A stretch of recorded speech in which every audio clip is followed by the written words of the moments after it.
Ooh, it's chilly. Cold, cold, cold. All right. Think we're live. Think we're live. YouTube. Here we are. Hello, folks. Wait till some people trickle in for this historic broadcast. Right now it says there's one whole person. 9 people watching. Oh, nice. 7 have likes, so they know what's going on. 22 watching. Wow, we're moving. moving. Can you put in the tags and all that? I shall. Thank you. 37, 47. Holy cow. I think it was the headline. DNC convention evolves from Trainwreck to Titanic. Love it. Hello from beautiful Vancouver Island, British Columbia. I've been there. Love BC. Beautiful, beautiful. A little overpriced, but, you know, as is the rest of the world. You want some Canadian dollars. Jordan, did you do your homework? Oh, God, that woman. Oh, that woman who I think kind of maybe not realizing she was admitting to some election fraud. So that was interesting. Press the like button, everybody. We're at 65 viewers already. We got to get this to blow up. A little pre-convention live stream. We're in Milwaukee, where we've been for the last few days. We obviously went to the Trump rally, which I'm still recovering from. We also, last night, covered some Bernie Sanders supporters turned yellow vesters, who, if there is a yellow vest movement that takes over the United States, I think we could say we were there from the beginning, when it was pretty humble beginnings. Last night there was about, I'd say, a little over a dozen people. Fastly becoming one of my favorite channels. GD, I'm happy to hear it. Maybe we could convert you today to a member, because we want to keep growing our membership. I'm going to wait till we get to 100 before I get this party started. Let me have some of my poop water here. Okay, I think you should clarify. Because it looks like something else, and you just called it poop water, so tell people. This is Fiji water, so I'm part of the problem. And I put in my Mega Mucosa mix, which is powder that alleviates the colon. So it's not booze, water with a special mix. So, 100 people watching. Press that like button. The more people that press like, the more people that will see. Can you try to pull this up on yours? It won't load. Okay. Pull what up? Portal.truedialogue. Okay. So, yesterday we grew over 20 new members. I think 22. So today, I'd like to meet that number, if not exceed it. Let's go for 30 today. Let's go for 30. So if you are not a member to Status Quo, we hope you will join us. Tentatively, unless something breaks major tomorrow, we're going to do a special in the field members call, which I don't think we've ever done. So we're going to do a members call tomorrow, tentatively scheduled for 4 o'clock Central, 5 o'clock Eastern, right before the final evening of the Democratic National Convention. So if you're not a member, what are you doing? You want to tell them why they should join while I send the text? Well, so for those of you who are not familiar with our members calls, we have a membership where you guys get behind the scenes photos and videos and commentary and reporting and video diaries and a whole bunch of things, but also you get monthly member calls. And what those are, Jordan and I get on Zoom with all of you guys, all of you members. We answer all of your questions. We tend to reveal way too much behind the scenes information. We get to know you better. It's really, really a nice back and forth. You can either be on video or not. You can chat with others in the text area of Zoom. So it really works well. It's a lot of fun. And you can become a member for as low as $5 a month. And on top of that, as if that were not enough, you get a free Status Quo mask if you sign up now. We only have a limited supply. I think we only have maybe 10 left. I need to count. So definitely, if you want to grab a spot where you Where's your mask to show them? It's over there. Oh. Where you get a mask, then sign up now, statusquo.com/join. And if you become an annual member, you get a free mask and a free t-shirt. What could be better? Nothing. Lauren asks, how do I know when my annual membership is expired? Lauren, so the way that it's set up is very, let's just say, annoying. So our membership software doesn't have like a recurring billing annually function. So I have to manually write all annual members who have expired now and send you a manual link to re-sign up. So I'll be emailing anyone who's an annual member and who would like to re-up. So keep an eye out for that. It'll probably be after I get back, unless I find a minute here. So anyway, yeah, we're doing, I mentioned the monthly member calls, but we are adding one on, a special in-field DEM convention member call. It is last minute. Get in right now if you want to make sure you're on that call tomorrow at 4 Central, 5 Eastern. Statuscoup.com/join. We had 20 new members join yesterday. We're hoping for even more today. And let me just give a shout out before we get to last night's Titanic. This morning, I believe, we got 2 new members, so welcome to the party, Rebecca and John. Holy cow, we're now at 1,742. Look at that meter. 1,742 members. So we are rocking and rolling here. Hopefully, let's get to the 8 more that we need to get to the halfway mark, 1,750. So if you're not signed up, I'm going to peer pressure you today to sign up. Again, $5 a month. Do it for the coup. We were the only ones out there yesterday interviewing the people with the Yellow Vest movement. And we'll play a couple clips of that a little bit later. So I want to start, John, if you could zoom in on this too. I don't know. Call me dramatic, Jen, but I think this is what's going on this week here. Mm-hmm. I think we are on the Titanic. I think that the bourgeoisie, the oligarchy, is drinking the champagne as they see the iceberg right in front of them, and they just don't give a damn because at least they got Bernie off the boat. Mm-hmm. That is what I think is going on. We see Obama steering the boat because he's speaking tonight. You got Uncle Joe right behind. Then we got Kamala Harris, who, will make history tonight, so that's good. You got Elizabeth Warren there, Petey, Amy Klobuchar, the whole gang. Well, at this point, though, we should also add, John Kasich. Oh, yeah. All of our newfound Republican friends. I don't know if the boat has that much capacity. It's already drowning. Colin Powell. Colin, if you're watching, let's throw Colin Powell there, John Kasich, the whole gang. Thank you, JK, $5. I still need to hear back from Jen on sponsorship. We'll get back to you. Yeah, so JK, write me again, please, info@statuscoup.com, so it'll bump it back up to the top of our email. That would be much appreciated. So I want to start, I guess you could say, let's credit where credit is due. I thought the whole roll call thing, the virtual roll call with all these people in their native lands was well choreographed. That was nice. That's about the only thing I have nice to say last night.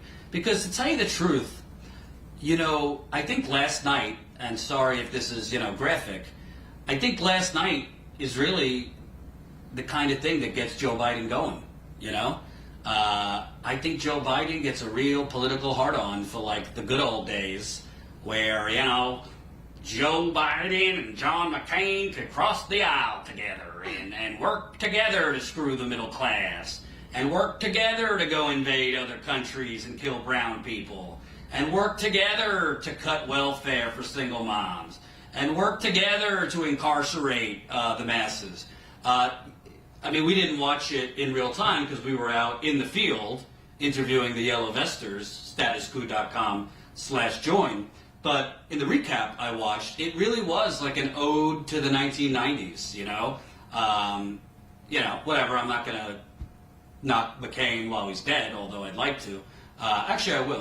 John McCain, they had a little montage. Cindy McCain, his widow, endorsed Biden, and they showed, I guess, that Biden and McCain got to get, had a relationship. But to me, it's a nice buzz phrase. It's a nice idea that people who disagree could work together. And of course you have to compromise, but these aren't good people that you are advertising as having a relationship with.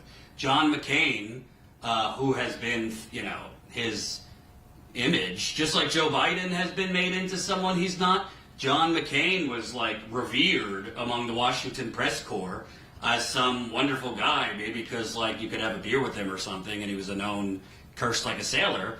But he was the preeminent warmonger of our time. He didn't give a damn about the destruction we put onto other people in other countries. He never saw a war he didn't love. If he became president over Obama, God knows how many countries would be bombing and droning a decade later. So they had Cindy McCain talk.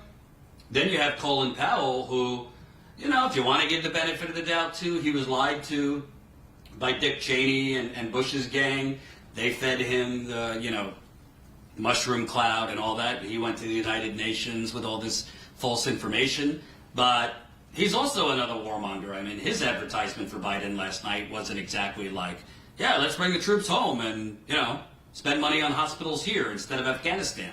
So the whole thing, after Kasich and these other Republicans speaking, it just gives off an impression like, when they say build back better, it just, to me, it's coming off like, let's build back to like 1996 and act like that is acceptable and that is almost like what we should aspire to because Trump.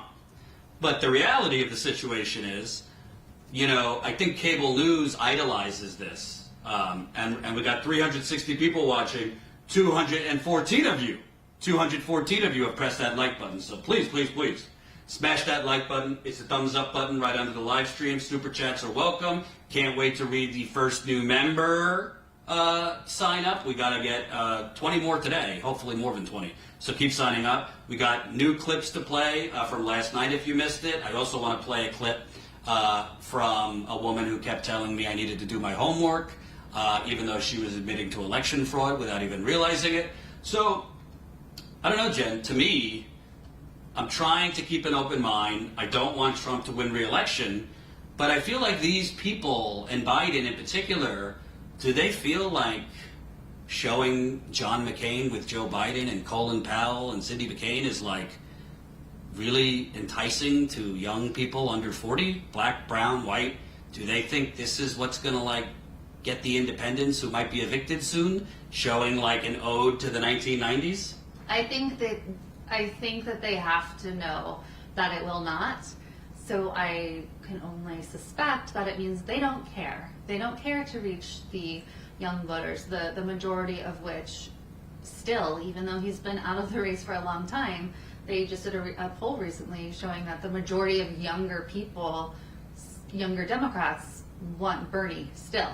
That they're more in support of Bernie's policies and Bernie Sanders as the nominee than Joe Biden. So no, Joe Biden, just like Hillary, is not reaching out to younger people, is not reaching out to progressives, and they just do not care. Obviously, John McCain and Colin Powell and, let's just say most of the people that have been speakers or speaking at the Dem Convention are not appealing to younger progressive people. They gave AOC that 60 seconds, which we'll get more into in a bit, because the media was absurd with how they reported on AOC's 60-second speech.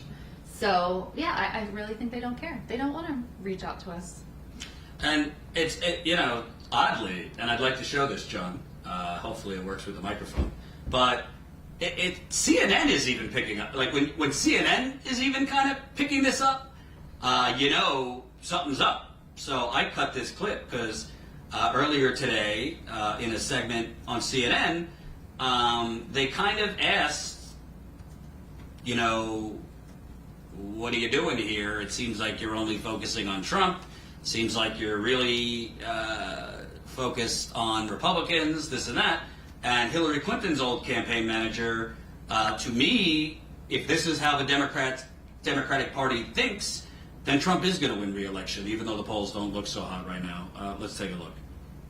And Patty, and listen, a lot of things went into the loss in 2016 for Democrats, but if the conventional wisdom is correct, that some of that was not getting Democratic voters out enthusiastically to vote in numbers, particularly in those swing states, but also having a message to those independent voters who might have gone for Obama in 2008 but went to Trump in 2016. I just wonder, as you look at the plan here for the Biden-Harris campaign, have they sufficiently corrected those shortcomings from 2016 to put them over the top in 2020? Look, I managed many campaigns, and I cannot imagine doing it under these circumstances of a global pandemic. And it is hard to get your base energized and get out the vote under these circumstances, obviously. And everyone is working within a new normal.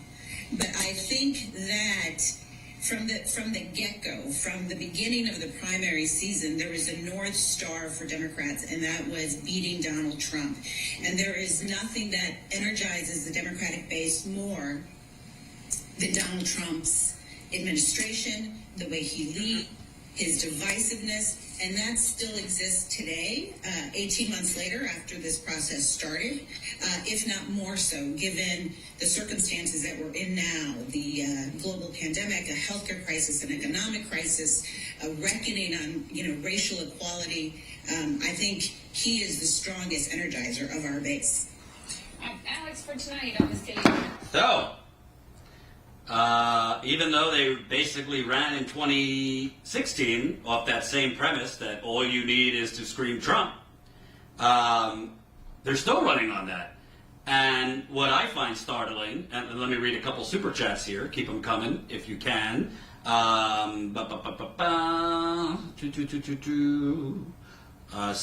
Oser, $5 with a bunch of hearts. Thank you, Sam. Appreciate it. Dave, 5 pounds. Hey guys, we talked last night. I'm a 62 as of today year-old boomer. What you do is awesome. Why, thank you, Dave. Happy birthday. Swirly Swirl, $5. Schumer's ad asked for a donation, so here you go. Thank you, Swirly Swirl. His nasally voice is all over this channel and other channels asking for money. Gene Sheed, $4.99. The Bidens prostituting their deceased son is getting tiresome. How does that story relate to lack of health care? I actually was going to touch on that later, so I agree with you, though. So thank you, and keep those super chats coming. And if you're not a Status Quo member, whoa, we just got a new member. Welcome, Greg. Woohoo! 1,743 Status Quo members. So as a reminder, we're going to be doing our members call tomorrow, 5 o'clock Eastern, 4 o'clock Central, right here from Cheese City. So if you are a Status Quo member, you know the drill. If you're not a Status Quo member, sign up today to get the link to our members call tomorrow. Always fun. I don't think we've ever done it when we're in the field. No, yeah, so that'll be interesting. And just again, 4 o'clock Central, 5 o'clock Eastern tomorrow night. It's through Zoom, so you don't have to be on video. You can mute your video. And tonight, we don't really know what's happening. There's murmurs of protests. So we're just going to see what happens. Last night we were out interviewing some yellow vesters. It is, I mean, we're not going to lie to you, it kind of is a shadow convention. It's a little dead here during the day. At night, not that much going on, but I think we've done a lot in a few days so far, so that's been exciting. So keep signing up, statusquo.com/join, 500 people watching, 323 likes, so keep liking, keep pressing that like button. I think calling it a dead convention is a little misleading for our viewers in particular. So Yes. what I want to say is, like, the actual DNC itself it's weird. I think they're just production people inside the Wisconsin Center. But as far as we're in a pandemic, so obviously people have to connect through online means. Yesterday Jordan did amazing interviews with the Yellow Vest group. And so the spirit is here of people, of progressives, of pushing for policy, of disappointment in the fact that Colin Powell and Cindy McCain are, prime speakers here for the DNC. So in that sense, I don't think it's dead. Like, there's plenty of things for us to kind of rail against, get upset about, push for. You know, it's not just about being upset, and that's one of the mistakes that the people who are speaking at the DNC are making. They are only talking about how bad Trump is. Bernie's the only one who has touched on policy, and that is one of the main things that's missing. So I don't want to say like, oh, it's dead, like tune out. No, I think we need to be aware. You guys should keep watching us all week because we will make it. We're where the excitement is. Not out there at the Wisconsin Center, not on CNN. It's status quo. And if you're new here, subscribe so that you see all of our videos throughout this week. And I want to also remind you that YouTube is really terrible at notifying people when we're live or when we post new videos. So the best way to get around that is to text COUP to 370-370. So you simply go to your phone, start a new message, type in 370-370 as the number you're texting, and then type in the message box COUP, hit send, then you'll be on our notification list. And also, you could go to statuscoup.com/convention to get all the behind-the-scenes photos, updates, and the donate button is there too. We are scheduling some other stories to cover on the drive back, so we will maybe tell you about that in the members call tomorrow. Some other cities and stories we're going to be covering on the drive back from Milwaukee. So, you know, to me, something that really stands out is you basically, you know, they could keep crying about Russia and Comey and all this, but the data is the data. Hillary Clinton lost because she was wildly unpopular, but also the part of the base that's on the margins, meaning younger black people, younger Latinos, younger white people, blue-collar workers, came out at less of a rate than they did for Obama in 2012. So you have to think psychologically, okay, that was 3.5 years ago. I've seen pieces in the New York Times, of all places, that show black people in Milwaukee, Detroit, and other areas say, yeah, we don't really regret it. You know, Trump is bad, but like nothing was going to change for us. So is anything that the Democratic Party is putting forward right now going to convince those people? Because I really think they are just crazy delusional to think that there's enough moderate Republicans in the country to basically make it so you don't have to get young people under 40 or young black people or young brown people. Here's the thing about moderate Republicans. Part of being a Republican, sorry to say, is being greedy. Part of being a Republican is being able to tolerate personal flaws. I mean, look at how quickly the evangelicals came over to Donald Trump, because you want your tax cuts, you want your deregulation, and you're willing to do just about anything for that. And these people are probably delusional enough, even though Trump, you know, all the bad that comes with Trump, to think like, oh, small government, Trump's draining government. So like this idea that like getting Colin Powell, and yeah, you might get the people that worked in Washington, D.C. for George W. Bush. You might get the people that in the media consider themselves conservative, but on the margins in these Midwest states that Hillary Clinton lost, I don't think really what they're pushing at this convention, if people are even watching it. We haven't even gotten to the fact that the ratings are pretty bad. I think at the first night, what did it have, like 1,700 people watching was the highest? I don't know which feed they were looking at, but someone did post that was the top point of their viewership online. Right. So I just think, honestly, it's not inspiring at all. It's not impressive. I think last night they did a little bit more than the night before in terms of actually making a case for who Joe Biden is. The problem is, I think Trump's campaign, and I'm already seeing it, is just going to destroy Joe Biden. And it's not going to be hard to destroy Joe Biden. I mean, basically, the case that I'm seeing for Joe Biden is he's suffered a lot of grief, and there is, frankly, a lot of grief porn when it comes to Joe Biden. I'm sorry for his loss, but that doesn't...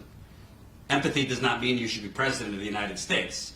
Secondly, because he was in an elevator with a working-class black woman, and she says, I felt like he saw me.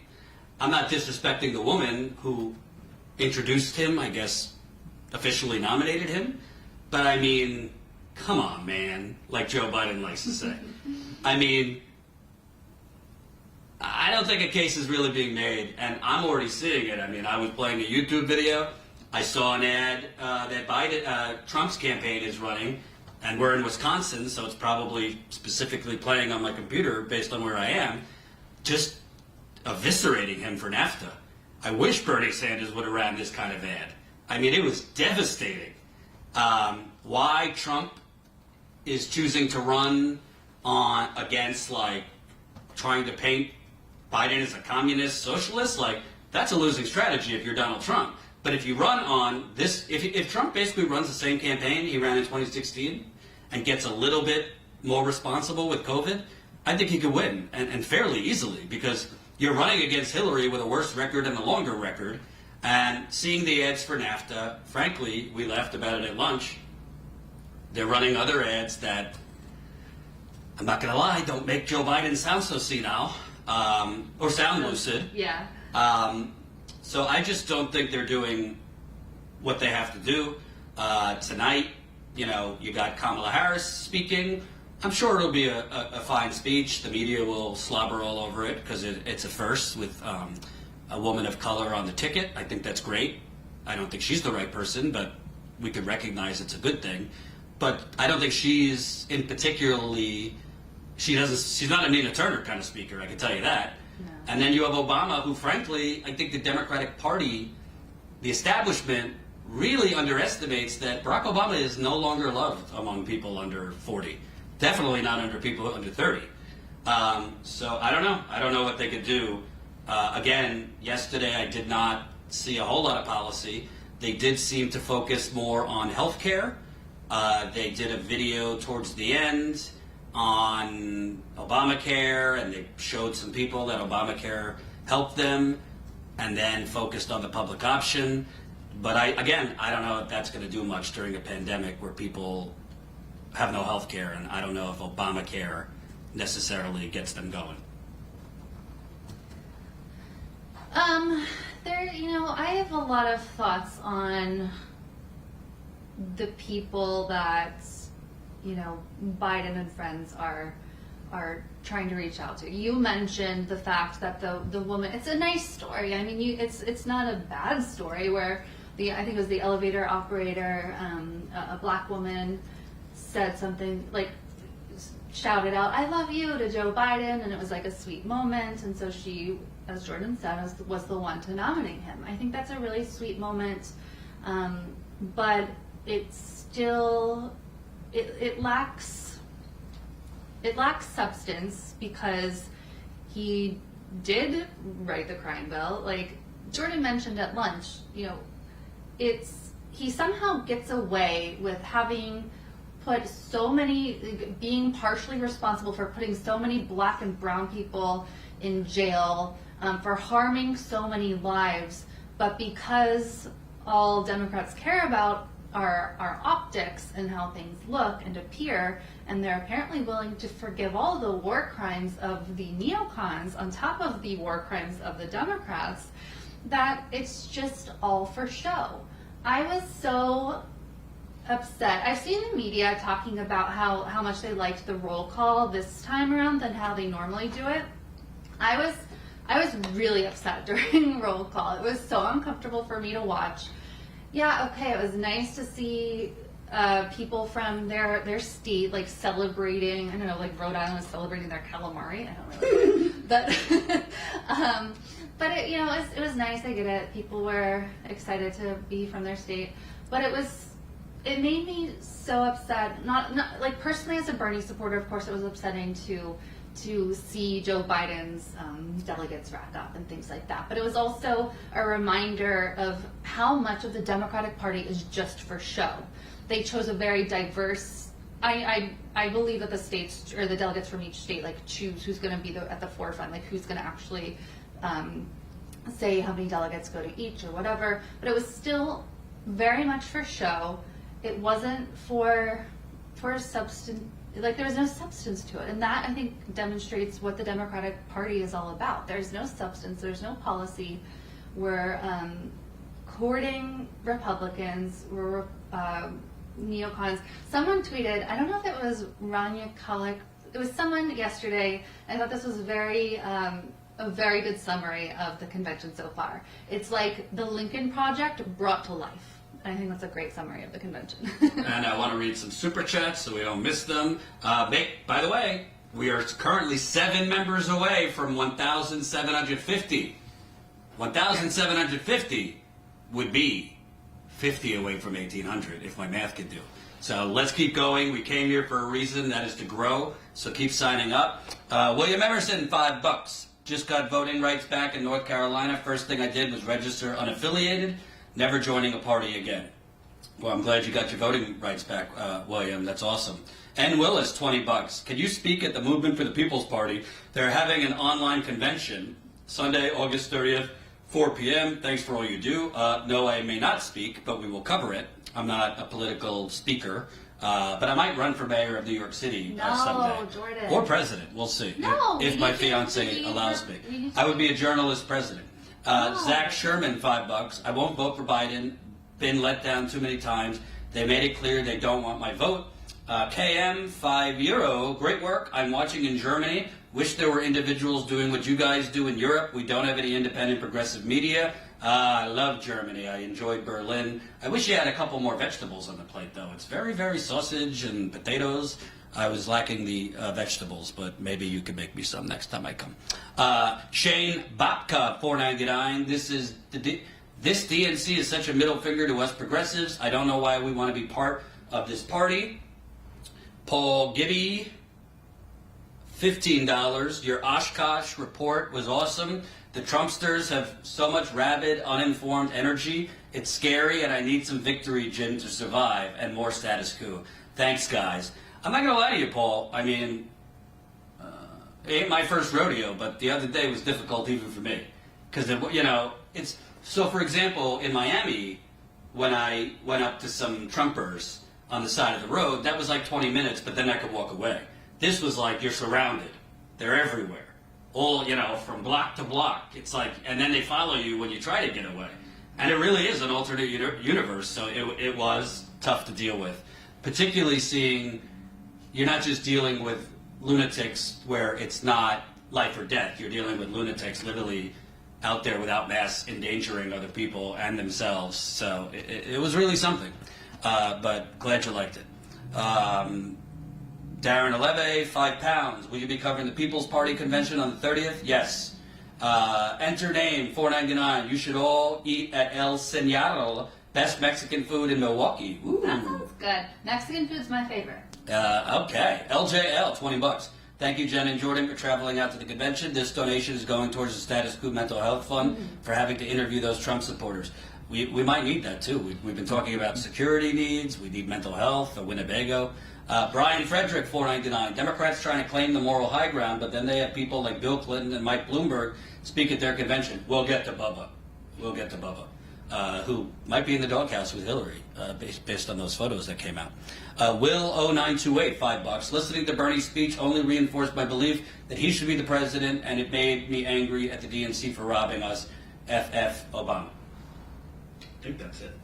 Thank you guys for those super chats. Definitely keep them coming. They help us keep reporting. Yes, and we got Amazing. 658 people watching. 475 of you have pressed the like button. If you came late, we're not just going to be in the hotel. We believe there's more protests going on tonight. We were out with the Yellow Vesters last night. If you missed that, let me show you some of this from last night. It was inspiring, and it was kind of like, obviously the numbers were low because, there's a pandemic. The convention in person was canceled, so you don't expect a lot of people. But it looked like, at least where we were last night, there was about 15 to 20 people. Mm-hmm. And that was just one group. There's also another group. And what stood out to me is, some of these people drove from Seattle to Wisconsin, which I think is like 16, 17 hours. Some of these people drove from the East Coast. One woman we met literally watched the first night of the DNC convention in New York. She was so disgusted that she hopped on a plane here to join these Yellow Vesters. And to me, there's some people, not naming names, there's some people who just are kind of grifters. and they're just let's start a third party, but then they don't have any roadmap. There's no specifics on how you're going to get on the ballot, how you're going to be competitive, how you're going to raise money, how you're going to win. But these people, I think a lot of the things they were saying made a lot of sense. Let me just show you some of it after Chuck Schumer. Oh, here, we missed Dimitri's. Dimitri OG, $4.99 in the super chat. Trump banning TikTok, so if you still want to see 16-year-old girls dance, you have to get on a plane with Bill Clinton. Oh boy. Oh boy. No comments. Welcome new status quo member Joshua! Woo-hoo! 1,744 members. And if you're coming late, tomorrow night, members call, 4 o'clock Central, 5 o'clock Eastern, in the field members call. If you think the ones we have while we're home are wacky, wait till you get us in the field spilling the beans. So keep signing up, statusquo.com/join. Join us as a member for as low as $5 a month, or $179 annually. We really, really appreciate it. All right, I want to show you some of this. Sorry if you guys saw it last night, but I thought it was really, really inspiring, honestly. Let me show you just one clip.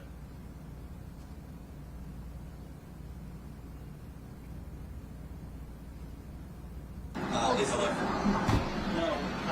I mean, when it came to Medicare for All, for example, I mean, at least Hillary Clinton, she had a lower age to qualify for Medicare, even though she wasn't going to go for Medicare for All. And as far as I'm concerned, Biden has just given the finger to the left this entire campaign, all the way from, the beginning of the primary, pretty much.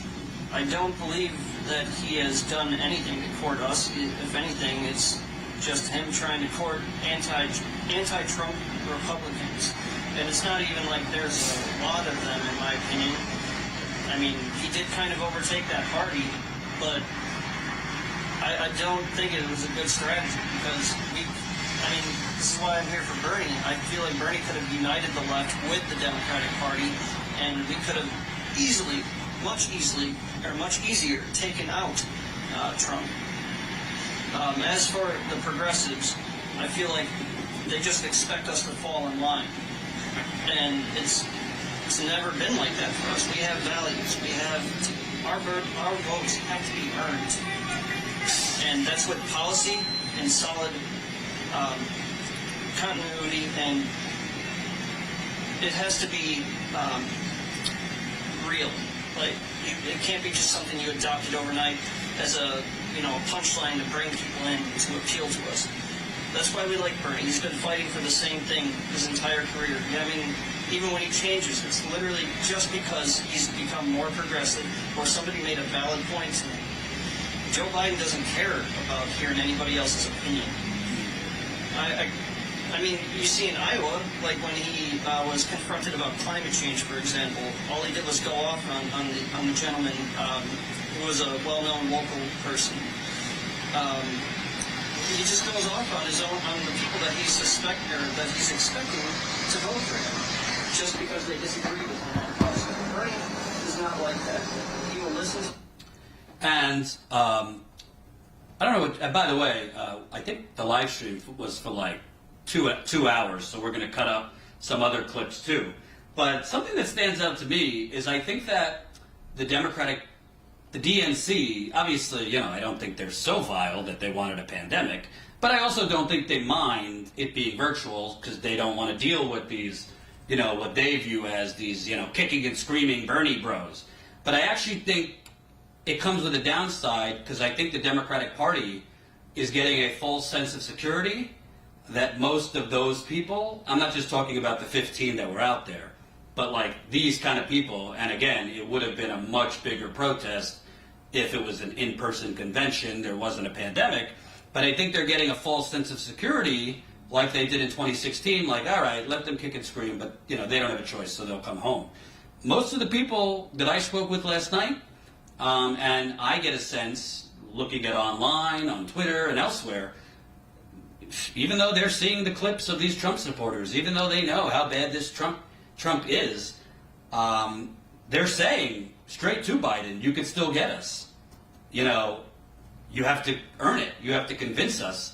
And they're basically asking Biden and the corporate Democrats to do something to win them, and Biden's answer is Michael Bloomberg, John Kasich, Colin Powell, the ghost of John McCain. Kamala Harris is VP. They're basically telling these people, the progressive Bernie Sanders supporters, go take a hike. We'll roll the dice without you. And I think they might be sorely disappointed with the result because, honestly, if the election were held today, I still think Biden would win. But there's still time. There's 3 debates. I do think there could be some dart throws by Trump to appease young people. He has hinted at potentially pardoning Edward Snowden. Obviously, he wouldn't mean it, but if he did it, I think it would be popular and a great thing. This election is not over, and something that really stood out to me, among many things, is how old. Like watching the convention, it's just mostly older people speaking. Even when they show working people, it's older people. And I'm not trying to be ageist. I love my older viewers. 700 people watching, by the way. Press that like button. But there's really just it really reminds me, even from the music, kind of like a 1970s high school reunion. And I don't think it ain't getting the TikTok kids excited. Let's put it that way. Love you, Zoomers. Your thoughts? Yeah, I agree. I mean, it's what we've said kind of over and over again is they're not appealing to the younger people. Nothing they're doing is doing that. They gave AOC 60 seconds. Even the people, they had 17 people giving the keynote, like the rising stars of the Democratic Party. Where the hell was Cori Bush? Where was Jamal Bowman? Like, they're leaving out all the progressives on purpose. Holy cow! Whoa. Holy cow! Whoa. $1,000 donation, Kelly Elaine! Kelly Elaine! Holy cow! Kelly!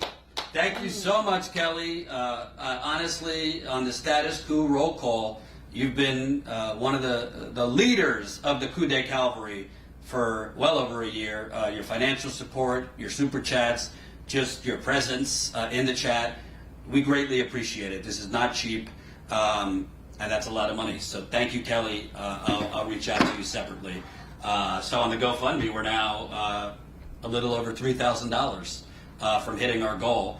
I'll bring your attention also to statusquo.com/convention, which is the page that we created for this for this trip, because we are going to hit some other cities on the way back. And most importantly, I mean, I don't want this to sound like a sale to you, like I'm saying this strictly to get more members. We do want more members. Again, we're at 1,744 right now. But I think what we saw last night, even though the numbers were small, for this yellow vest, I wouldn't call it a movement because it was only 15 people. But I really think... Well, I think it is a movement because it's, they do have 12,000 people on their Facebook group. Like, this is something people are behind, but they just can't get here right now. Right. I guess what I'm saying is I think that a lot of the things that the Bernie supporters we were talking to last night were saying, with obviously the yellow vest on, to me, it's really not if it happens at this point, it's when.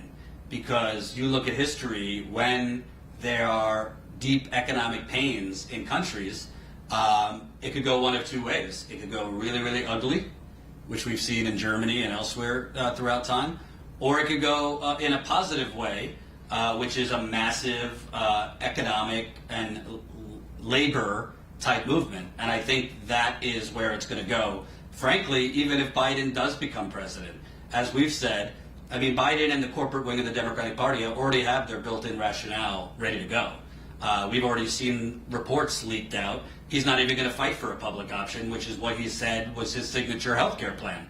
He's basically going to go in and say, it's too hard. We don't have the votes for a public option, so we'll just try to work on, improving Obamacare, whatever that means.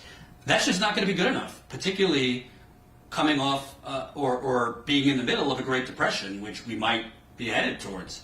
And I think that Biden and the corporate wing are going to try and say, we can't do big things right now. Right now, we got to undo the damage, Trump did. Now, right now, we got to dig ourselves out of the ashes like President Obama dug us out in 2008. And I don't think that's going to be good enough. I really don't, particularly since I would say 30 to 40% of the jobs that are lost during this coronavirus epidemic are probably not coming back. They're going to be permanent job losses. Andrew Yang talked about the kind of jobless economy. I think that's going to be expedited. So I think what we saw last night could be, the early stages of something, whether it's a yellow vest movement or becomes something different. I really don't think, I think this is the miscalculation the Democratic Party makes. Young people are not as married to a political party as older people are. Young people are not, frankly, and again, not all old people, because we do have older viewers and older Bernie people. But by the data, most older people have been conditioned to basically eat your broccoli and shut the fuck up. And it's a lot easier to do that when you have your Medicare, Social Security, and you got yours, right? I see it all the time in older people. They don't even realize, they're advocating to basically deprive their children or grandchildren of what they have under some misguided notion that they earned it. Well, I think we've earned it too. If you graduated in 2008, like I did, in the 2008 financial crash, if you've come up with hundreds of thousands of dollars in student loans, or you've had to suffer because we're spending trillions of dollars on adventures around the world while you can't drive without potholes everywhere in your town, I think we've earned it. We've suffered enough, the millennial generation and the generation before us. So I think what you're seeing in the Democratic convention is beautiful pageantry without any substance. And if Trump wins, I think, remember Milwaukee or the virtual, because right now they have a golden opportunity to advocate for Medicare for all, eviction, canceling rent during this pandemic. They should be hammering Trump on the fact that he wants to cut capital gains taxes, which are basically the taxes that Wall Street stock traders trade. I haven't heard them say a word, probably because most of Biden's donors are the people that enjoy capital gains tax cuts. I haven't seen any bold vision. It's all restore the soul of the country. If you play the drinking game to build back better, you'd be dead by now. It literally doesn't mean anything. Thank God Bernie didn't say it. It's disappointing. And I think tonight, listen, whatever you want to say, Obama's a wonderful speaker. Maybe he'll dust off the hope and change. I think the media is going to make a big deal because I think Obama will probably mention Donald Trump by name, which is kind of a no-no. Former presidents don't typically admonish current presidents by name. From what I saw in Kamala Harris's first speech with Biden, there was nothing there. Obama, I'm not expecting much. Michael Bloomberg, if you need a good sterilization, he's your guy, or something to put you to sleep. Who else is speaking? The sterilization. Are you asking me who else is speaking? Well, before we talk about tonight, I want to rant about the reaction to AOC. I also want to encourage people to sign up as a status quo member. Of course. What out there? That's the only, that's the most important thing for you to do today. Yes. Just go to statusquo.com/join, because we are doing the very first in-field members call. We want to talk to you, answer all of your burning questions, to share some more behind-the-scenes dirt about everything that's happening this week. And you get a free status quo mask, which are running out. I think we only have about 10 left. Mm-hmm. So we had 20 members join yet. Actually, 21 members joined yesterday, and there it is. And 3 so far today. We want to get 30 today total. That'd be amazing. This is the kind of mask that you will get for signing up as a member. They are specially designed just for new member signups. They're incredible. They're cotton. Love it. Can I just say something? I don't want to cut you off, but I got to just make a point. If you saw this Trump rally the other day, one of the stupidest fucking things somebody has ever said to me, and I've seen some stupid Trumpers, is, I got COPD and you don't see me wearing a fucking mask. Yeah, good luck to you, old man who said I have COPD and I don't wear a mask. What do you think, like you have a bigger thing than I do because you have COPD and aren't wearing a mask? Good luck to you. I hope I'm not back to cover your funeral, because that's a dumb decision not to wear a mask. having COPD. I digress. Cool. No, I mean, let's talk about AOC. Yeah, go ahead. So I'm sure you guys saw it. It was one of the only things that progressives really had to look forward to at this convention was AOC speaking. And as we reported, she only had 60 seconds. I believe it didn't end up actually being like 90 seconds or something like that. In any case, it was very short. So nobody really knew what she was going to do, what she was going to say. There were different ideas being tossed around like, oh, she should protest, she should just stay silent. But in the end, she ended up seconding the nomination of Bernie Sanders, which, as you guys know, because you guys follow politics and know how things work, that's just standard procedure.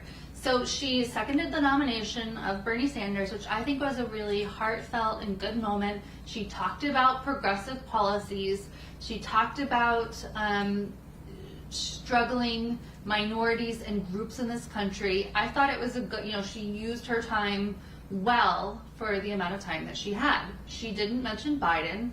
Like, who cares though? Because she was seconding the nomination of Bernie Sanders. So every political journalist knows about this procedure. It is just tradition. It is just a formality. It's just what happens. So lo and behold, we watched her like, okay, cool, like that's nice. But then you see like NBC, MSNBC, all of these mainstream media people, all of these political reporters suddenly say, oh my gosh, AOC didn't mention Biden. She totally snubbed Biden. And they turned it into these headlines making AOC and Bernie look bad. Some progressives, I guess, took it as, oh, she was being a badass and like bucking what she was supposed to do. But the reality was that was just tradition. She was chosen for that role to second the nomination. Tradition. So you have to think like the people who were reporting this, they knew that they were lying to the people by spinning it in the way that they did. And I think that is one of the most like cynical, disgusting displays from these corporate journalists. There was no reason for them to do that. I kept asking Jordan last night, I was like, am I missing something?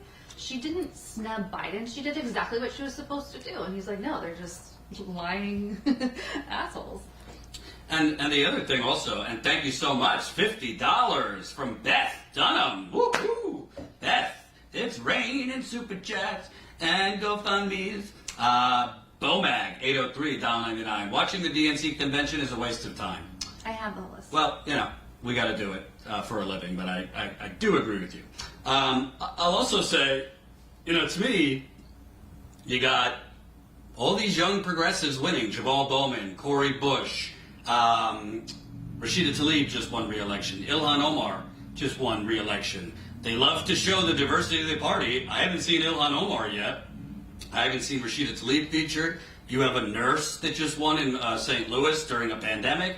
Hey, there's 2 more nights. Maybe I'll be surprised that they'll include Cori Bush. AOC. They surprised us with Colin Powell, so maybe. I'm just waiting for Dick Cheney or his heart to show up. Either one. So it's just embarrassing. And honestly, it's almost like I feel like Biden's campaign, because before we went live, former Republican Congressman Charlie Dent came out endorsing Biden. I feel like the Democratic and Biden's campaign is waiting for each night to announce another Republican endorsement. Like that's somehow got him. This is not helping you. It's like, oh, Colin Powell's going to be on? I'm going to watch now. This is not helping. I mean, people don't vote that way. Progressive young people are not going to vote based on yearning for the good old days of the 1990s or 2000s. And moderate Republicans, they like their tax cuts. They like deregulation. They're willing to put up with Trump's fakakta behavior. So really, I guess, I don't know if they are seeing something in polling that we're not seeing, but I really think they're looking at what happened during the midterms and all these suburban women kind of revolting from Trump and thinking that's enough. But again, if your base is not turned out, if you don't get enough, younger black people, younger Latinos, younger white people, independents, you're not going to win. Because I think we're seeing right now, there's going to be a lot of problems with voting. A lot of problems with voting. I think mail-in ballot could potentially be a mess. I think Trump has clearly showed he wants it to be a mess. I mean, just 2 days ago when I was interviewing that woman who kept telling me to do my homework, she was telling me, let me just play it for you. Well, I have more on AOC. Oh, okay, go ahead. I just wanted to mention that AOC responded last night to these crazy media falsehoods, and then NBC in the dead of night deleted their tweet on it. Their original tweet, NBC News, said, in one of the shortest speeches of the DNC, Representative Ocasio-Cortez did not endorse Biden. I hereby second the nomination of Senator Bernard Sanders of Vermont for the President of the United States of America. So then, again, in the middle of the night, they added an editor's note and clarification saying, this tweet should have included more detail on the nominating process. We have deleted the tweet to prevent its further spread, but it can be seen here for the record. They did this on purpose. This is on purpose. It's media spin, and it is absolutely gross. So AOC, in addition to clarifying last night for all of the, there were actual, real people who were confused, which is completely understandable. It is not understandable that these corporate outlets did this. They didn't make a mistake. Again, this was on purpose. So today, in response to the editor's note from NBC News, AOC said, so NBC News, how are you going to fix the incredible amount of damage and misinformation that you are now responsible for? Because a 1:15 a.m. tweet to slip under the radar after blowing up a totally false and divisive narrative across networks isn't it. So good for her for pushing back. That's one of the reasons why you have to stay really vigilant in what you watch and who you listen to and what kind of news that you absorb, because a lot of Biden voters, they accept everything that CNN says. They accept everything that MSNBC says. They believe the New York Times. They believe the Washington Post. They believe that these journalists have their best interests at heart. They believe that they always report the truth. They believe that only Trump and conservative media has, the alternative facts. Well, yesterday, this is a great example of supposed left-leaning media having real alternative facts and trying to brainwash the public into thinking certain things about AOC and Bernie Sanders.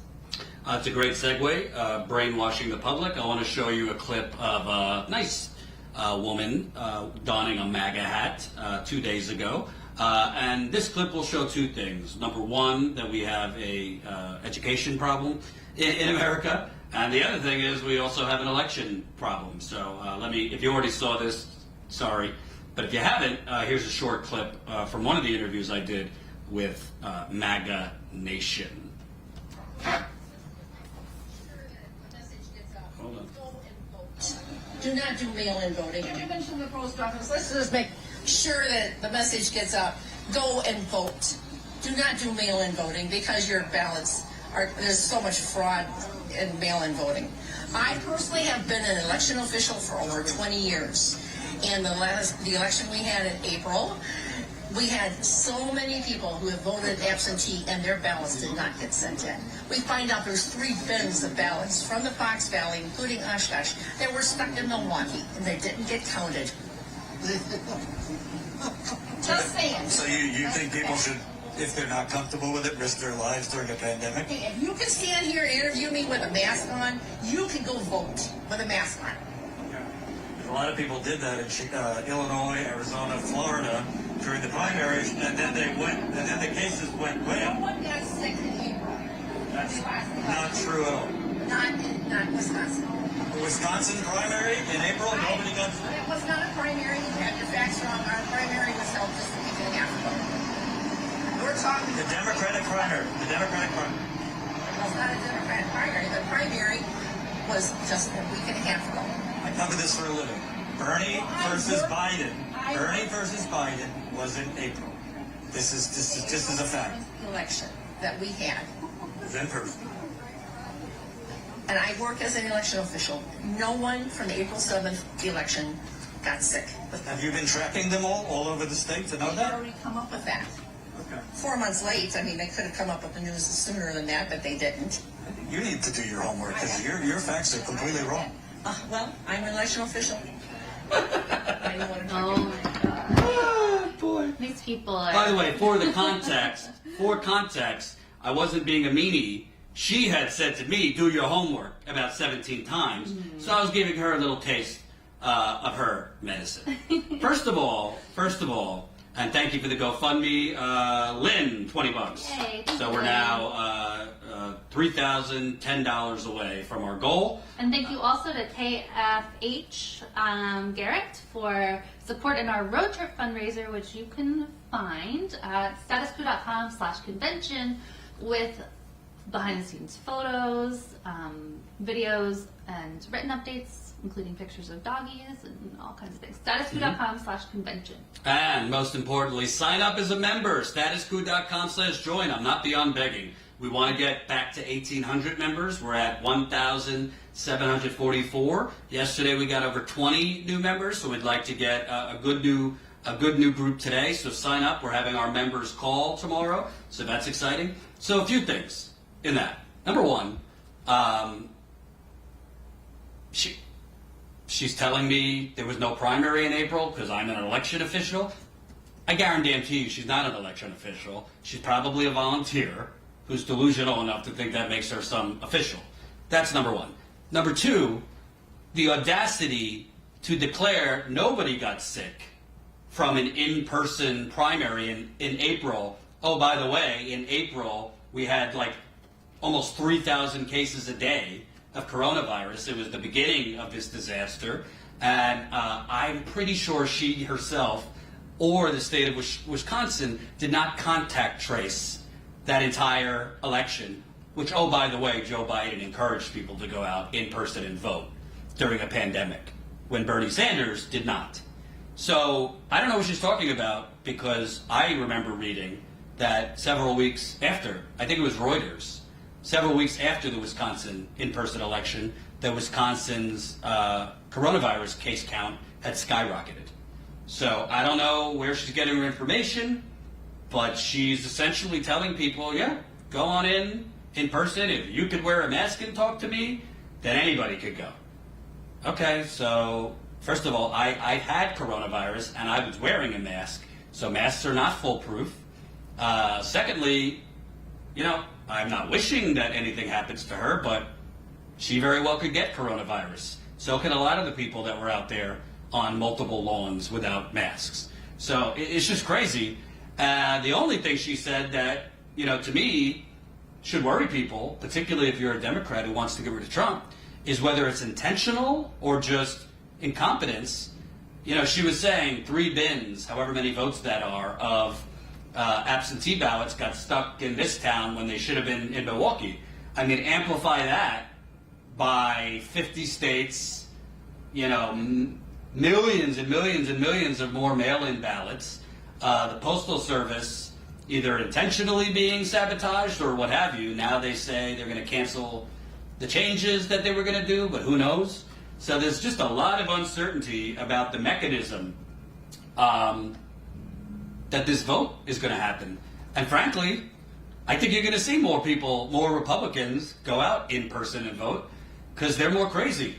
And they are more uninformed. I mean, I don't know how else to say it. There's going to be more, even if, let's say in October, early November, the case counts, they say it could be worse during the cold. I think people like her would go out anyway. So Trump might have an advantage just based on the lunacy of his base. That's why I call it a capitalist death march. Joe, do you get permission from these folks to air these folks?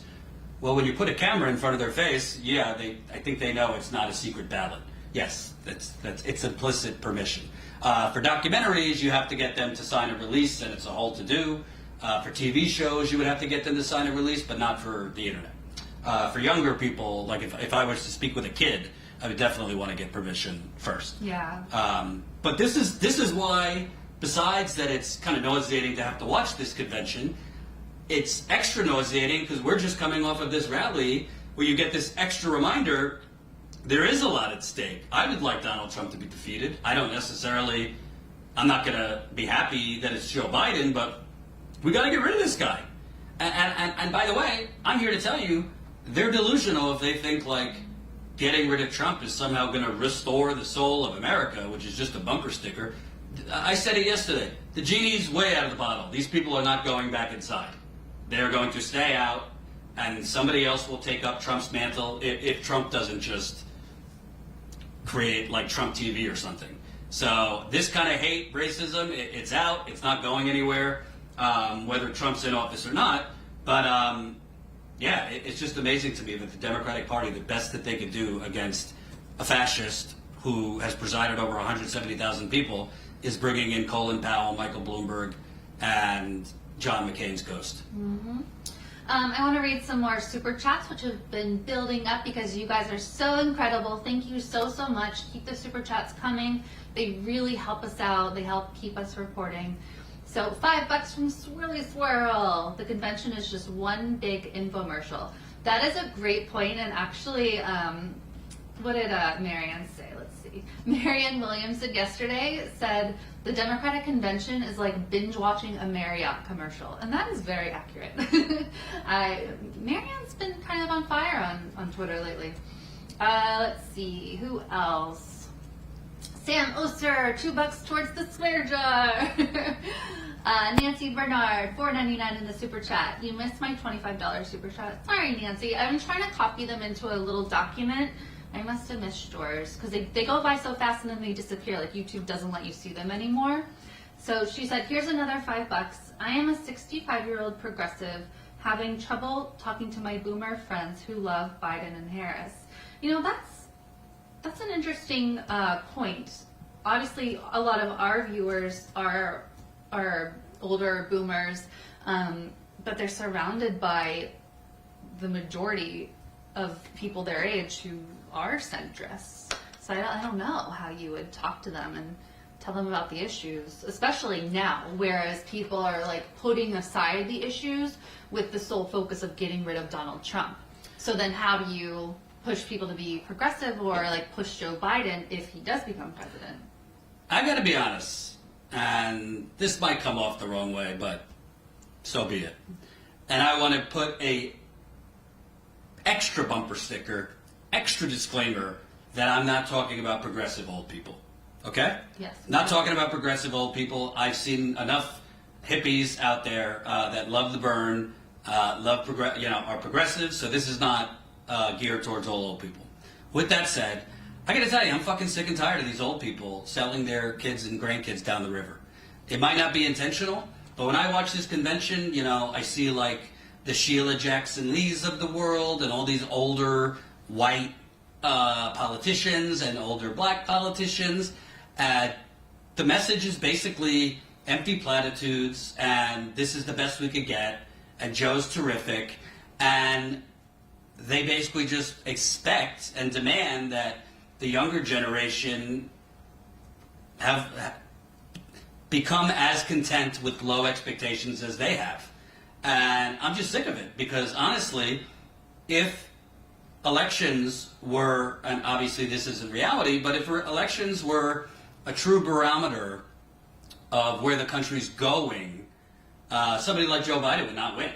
I mean, he's just completely out of step with the mainstream. The problem is, I think, and I don't want to sound like an old, grumpy old person, I think these things are part of why we don't see younger people coming out in the numbers they should be. Because I think younger people,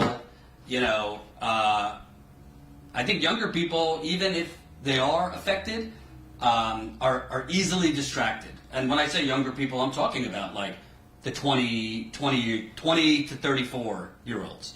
That's who Bernie needed to come out in stronger numbers. That's who came out in strong numbers for AOC in the Bronx, Cori Bush in St. Louis.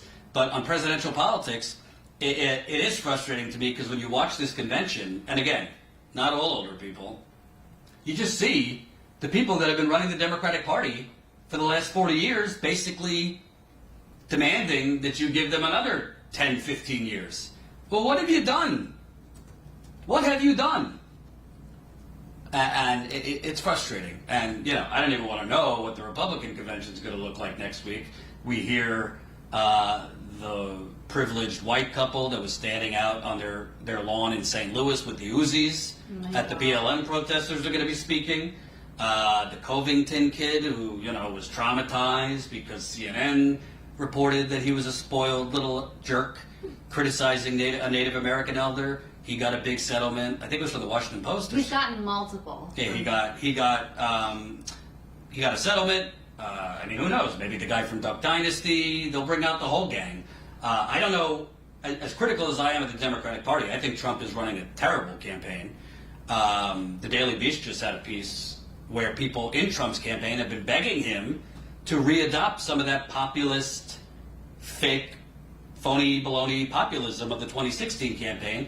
But he is instead trying to make it seem like Joe Biden's a communist. And that's why I kind of laughed when that Trump supporter said that to me.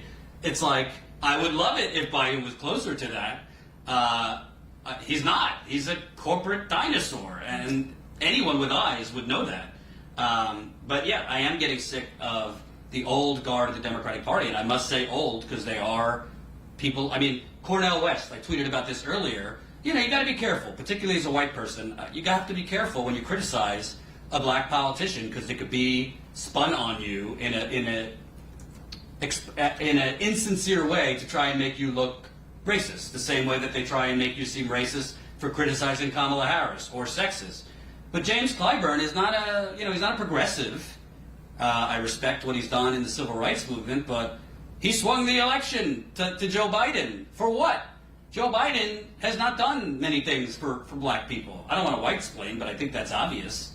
So Cornel West tweeted out, Mr. Clyburn, Brother Clyburn, how Cornell speaks, you're flooded with pharmaceutical money, so maybe that's why you don't want Medicare for all. And I think we need to start calling these older people out because and I wish Bernie would have done this more. I wish Bernie would have played on older people's heartstrings. It's not intentional, but you are harming your kids' generation, your grandkids' generation, all under the guise of this is the most electable candidate. How can it be the most electable candidate when some polls are showing it Biden up by 4 points? That's not most. CNN, for all I give them, their polls are generally somewhat reputable. During the primary, I think they skewed significantly older to make it seem like Biden was crushing. But I'll tell you, as of now, I think the fact that it's even this close shows you that neoliberal politics is not a successful strategy. You should not be this close with someone presiding over 170 deaths and tens of millions of unemployed people and the circus show that goes on with Trump. Oh, I just got a push alert from the Daily Mail that Obama is to unleash, what did it say? Is to unleash on Donald Trump and call him lazy and incompetent. Whoa! Holy cow! Whoa, we're talking now. Wow. Greg! New member Greg! Woohoo! So we are now at 1,745 members. Remember, maybe you came late to this live stream tomorrow night. I want to be there. Status Quo members call. We'll have our cameraman part of it too. Yeah. He's not big with words, but Well, he doesn't want to be on camera. That's okay. Yeah, we'll slowly we'll get him going. So join our members call tomorrow night. But you got to be a member for such things. So statusquo.com/join. Statusquo.com/join. Do you know my mother called me this morning? In addition to annoying the hell out of me Oh my God, over my wedding, because she has to call 70 times over that. But she said, I really liked your interviews, but I think you need to dress up a little nicer. I know it's hot, but it would distinguish you. And I said, okay, I'll work on that, wearing a blazer or something. It's too hot for that. It's too hot for a blazer. Yeah. Lori's great. Love Lori. No, I do love my mother. Of course you do. I didn't say. But she's calling like 50 times about okay. my wedding, and it's She's like, I'm worried working about here. you. Then my brother's calling me about mold. It's a whole thing. Oh, and it was Andrew. I think it's Greg. Andrew, new member. Oh, Andrew, new member. Andrew! By the way, 800 people watching, 741 likes. Can I get another 50 likes? Sign, keep liking, and press that like button. Join us as a member. I love it. Oh, another new member. Whoa. Holy cow. I think that's Taylor. No, Hold on, let me see. Greg, Joshua, Email John. hasn't updated yet. It takes a while for it to update, so hold please. Yes, but we got another new member, so now we're at 1,746. So keep them coming, keep them coming. And I got to be honest with you on President Obama. To me, President Obama is, if there was a term like the rigger, if there was somebody that really rigged the election, Obama rigged the election. And he tries to make it seem like he's this calm, cool customer, but Obama desperately wants to have his legacy cemented and to make it look like he was this great progressive president when he wasn't. Was he better than John McCain would have been? Yeah, he was. Was he better than Mitt Romney would have been? Yeah. But was he, to me, a big disappointment on all the things he could have done? Absolutely. And I think that, when you look at, reports have come out that, Obama really didn't want Joe Biden to become president. He kind of told Biden, even with his son dying, wanted to run for president in 2016. And Obama basically told him, we've already kind of knighted Queen Hillary and cleared the field. And most of the reporting was that Obama wasn't actively encouraging Biden to run this time. So Obama, going after Trump, this and that, technically the voters rejected Obama too in 2016 because Hillary was running to it. Everything was, we're going to expand on what Obama did. So the fact that Trump won, yes, it was a repudiation on Hillary, but obviously if Obama was beloved across the board, a Democrat would have won. So it'll be interesting to see what he says, but judging on Bill Clinton's, I hope it's better than Bill Clinton last night. Bill, He sounds I don't know real if he's rough. tired after his massage on Jeffrey Epstein's playing, but that was not a vintage Bill Clinton speech. I didn't hear the enthusiasm. I didn't hear that phony populism. It was just, this is a job interview and it's time to fire Donald Trump. And it was not vintage Bill by any means. Although I don't like vintage bill, current bill, all bad bills. Bad bills. We have some more super chats to read. They are coming in like crazy. Thank you guys so much. Let me see where we left off here. 1 second, guys. You already read Beth Dunham's. Another shout out because $50 is so great. Thank you so much again, Beth. Bomag 803 $1.99 in the super chat. Watching the DNC convention is a waste of time. You're not wrong. We have to watch it as part of our jobs, but if I didn't have to, then, it's depressing. It's really depressing and bad and just not well done. Yeah. But you're not watching the DNC convention. You're watching the status quo-vention. And that's not a waste of time at all. No, exactly. Also, guys, subscribe to this channel if you haven't yet. We have almost 800 people watching. If you subscribe, it'll help us get to 100,000 subscribers, which will hopefully get YouTube to kind of promote us more in their algorithm. But you cannot rely on them to notify you when we're live or when we post videos. So text COUP to 370-370 so you get a text straight from us. I promise you Jordan will not text you about his poop habits. He just does that on live streams. So text COUP to 370-370 so we can notify you via text. And Willis, $5 in the super chat. Just rewatched and realized I misinterpreted the answer with a heart. I don't remember what that was, but good. I'm glad it's all solved now. Vera Romeo, $4.99 in the super chat. Thank you so much, Vera. Zeruni? Sorry if I mispronounced. $4.99 in the super chat. I too needed alcohol after watching you interview Trump supporters. Hope you had enough whiskey. Love your reporting. Thank you, Zeruni. What you doing? $10 in the super chat from Vicky Blair. Always such a great supporter. The AOC thing was a double whammy. First they smeared her, suggesting she was divisive. Second, she has to go all over social media and sing Joe's praises to prove loyalty. I think you're exactly right, Vicki. I think that was their goal the whole time. They don't care about AOC. If they were smart, they would be using AOC constantly to attract new voters. I don't know if it was Tom Perez, I think he loves to say this, that you can only, when he's talking about adding conservative voters and like catering to the GOP, he's like, when you add people, like you always come out ahead or something like that, like no matter who they are. Well, okay, how about adding some progressives? How about paying attention to what polling suggests Democrats in this country actually want, which is AOC style policies. So $5 in the super chat from Modular Mammoth. Thank you. What you guys are doing is so important. Thanks as always for everything you both do. Thank you, Modular Mammoth. You guys really make this worth it. It's tough out there. Jordan, like that day of interviewing Trump supporters was draining for him, like physically, mentally, everything. But you guys, like coming back and seeing the support and seeing the comments, it really, really makes it worth it. So thank you guys. If you've watched The Lion King and remember Jordan loves The Lion King. when Scar took over the kingdom, that was really what it was like for 2 hours, just being in Scar's kingdom with the hyenas running rampant. So seeing the support after is very, very helpful. Absolutely. Oh my goodness, so many super chats. Love these. $25 in the super chat from Kip Winter. Hazardous duty pay. Thank you, Kip. Much appreciated. Ruth P. $5 in the super chat. I'm a boomer surrounded by young and aging people who are voting Democrat out of fear of Trump.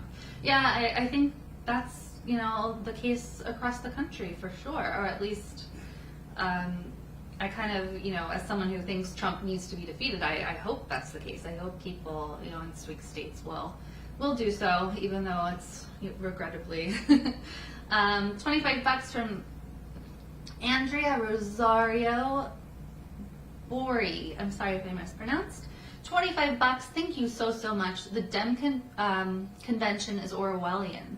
It is. It very much is. The narrative is very manufactured. It's they're getting out the message the way that they want. They're spinning the truth. They talk about Trump, the Trump side spinning the truth and being propagandists. They do the exact same thing. In a different, for better policies sometimes, but still. Well, I also think one thing that's never discussed, because we're criticizing Biden and the Democrats for only basically trashing Trump. Obviously, when you run for president or anything else, you need to contrast. So it's not so much that criticizing Trump is a bad thing. You should be criticizing your opponent. You should also be putting forth your own bold vision that excites people. So he's not doing that. That's for sure. But the other thing is, they're not even criticizing Trump on the right things. The fact that you think you continually need to drill home how unusual Trump is, offensive Trump is, terrible Trump is, people know that. It's baked into the cake how immoral, terrible he is. But they're not making the case in terms of all the destructive things he has done. They're not making the case, and it's hard with MAGA Nation. I tried to make the case the other day to deaf ears, but you could be showing that his signature achievement was a massive tax cut, show it on a chart, which 83% went to the 1%. You could be showing that he's repealed, it wasn't enough in my view, but the regulations Obama did put in for clean air, clean water, these kind of things. You could be showing that the military budget has gone up significantly under Trump, 3 years in a row. You could be showing X, Y, Z, him trying to ban, or he did ban, transgender people serving in the military. I believe a judge overturned that. But you could be going after him on policies that maybe a lot of people don't know about, but they're not going to go after him on those things. Why? Because a lot of their donors benefited from those things. And a lot of the people that the Democratic Party are trying to reach, i.e. moderate Republicans, like those kind of things. Like the tax cuts towards the wealthy, like the deregulation, like the never-ending wars, and, chest out, America's super-duper fucking awesome. So they're going after him based on, you know, the obvious things. He's a menace and those things, but they're not going after him on what I think could actually score some points. I mean, Aaron Maté brings this up all the time. You didn't need to create Russiagate because there was plenty of things he was actually doing that were terrible, from foreign policy to domestic policy, but you never hear about those things because all we were hearing about was Russia and this Cold War espionage thriller. So, yeah, even if I were to say yes, it's fine to go after him and make it a thing about Trump for this amount of time. To me, they're not even going after him on the right things. And another thing that really bothered me, I mean, I don't want to second guess his decision, and welcome new member Cynthia! Yeah. 1,474 members, 3 members away, count them. 3 members away from hitting 1,750. Keep on keeping on. By the way, for those of you that are new here, we were almost at 2,000 members a couple months ago. We had grown so much traveling on the campaign trail, but you know, people had to cancel due to COVID. So we're trying to kind of, shall I say, build back better. Build back better. So it's cool. But I want to show this because I think it's so exploitive. I don't want to second guess Adi Barkan. He is a sick individual. He has ALS. He staunch advocate of Medicare for all. I think he endorsed Warren, but you know, supported Bernie as well. He actually did a video with Biden where Biden had the cojones to be like, you know, the guy is in a wheelchair. He has a machine speak for him. His vocal cords are gone, basically.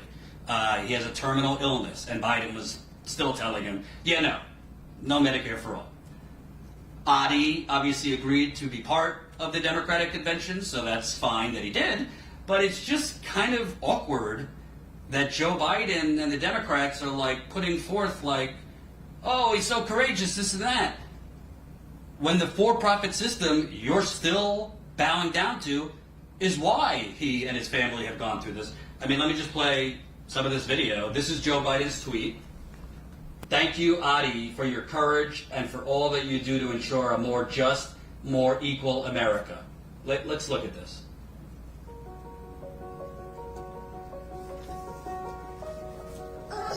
Hey Carl, it's me, Dad. By the time you're watching this, you will have grown up to be strong and courageous, but I don't know how much longer I'll be around for you. I was diagnosed with ALS today, which is a deadly, debilitating disease. After I was diagnosed, the president passed a tax bill that put my health care at risk. So I went to Washington, D.C. My next guest made headlines when he confronted a Republican senator on an airplane. You can be an American hero. I wanted to help create a better country for you to live in. Democracy is beautiful! Democracy is beautiful! All that matters to me is to make you proud, because I'm already so proud of you.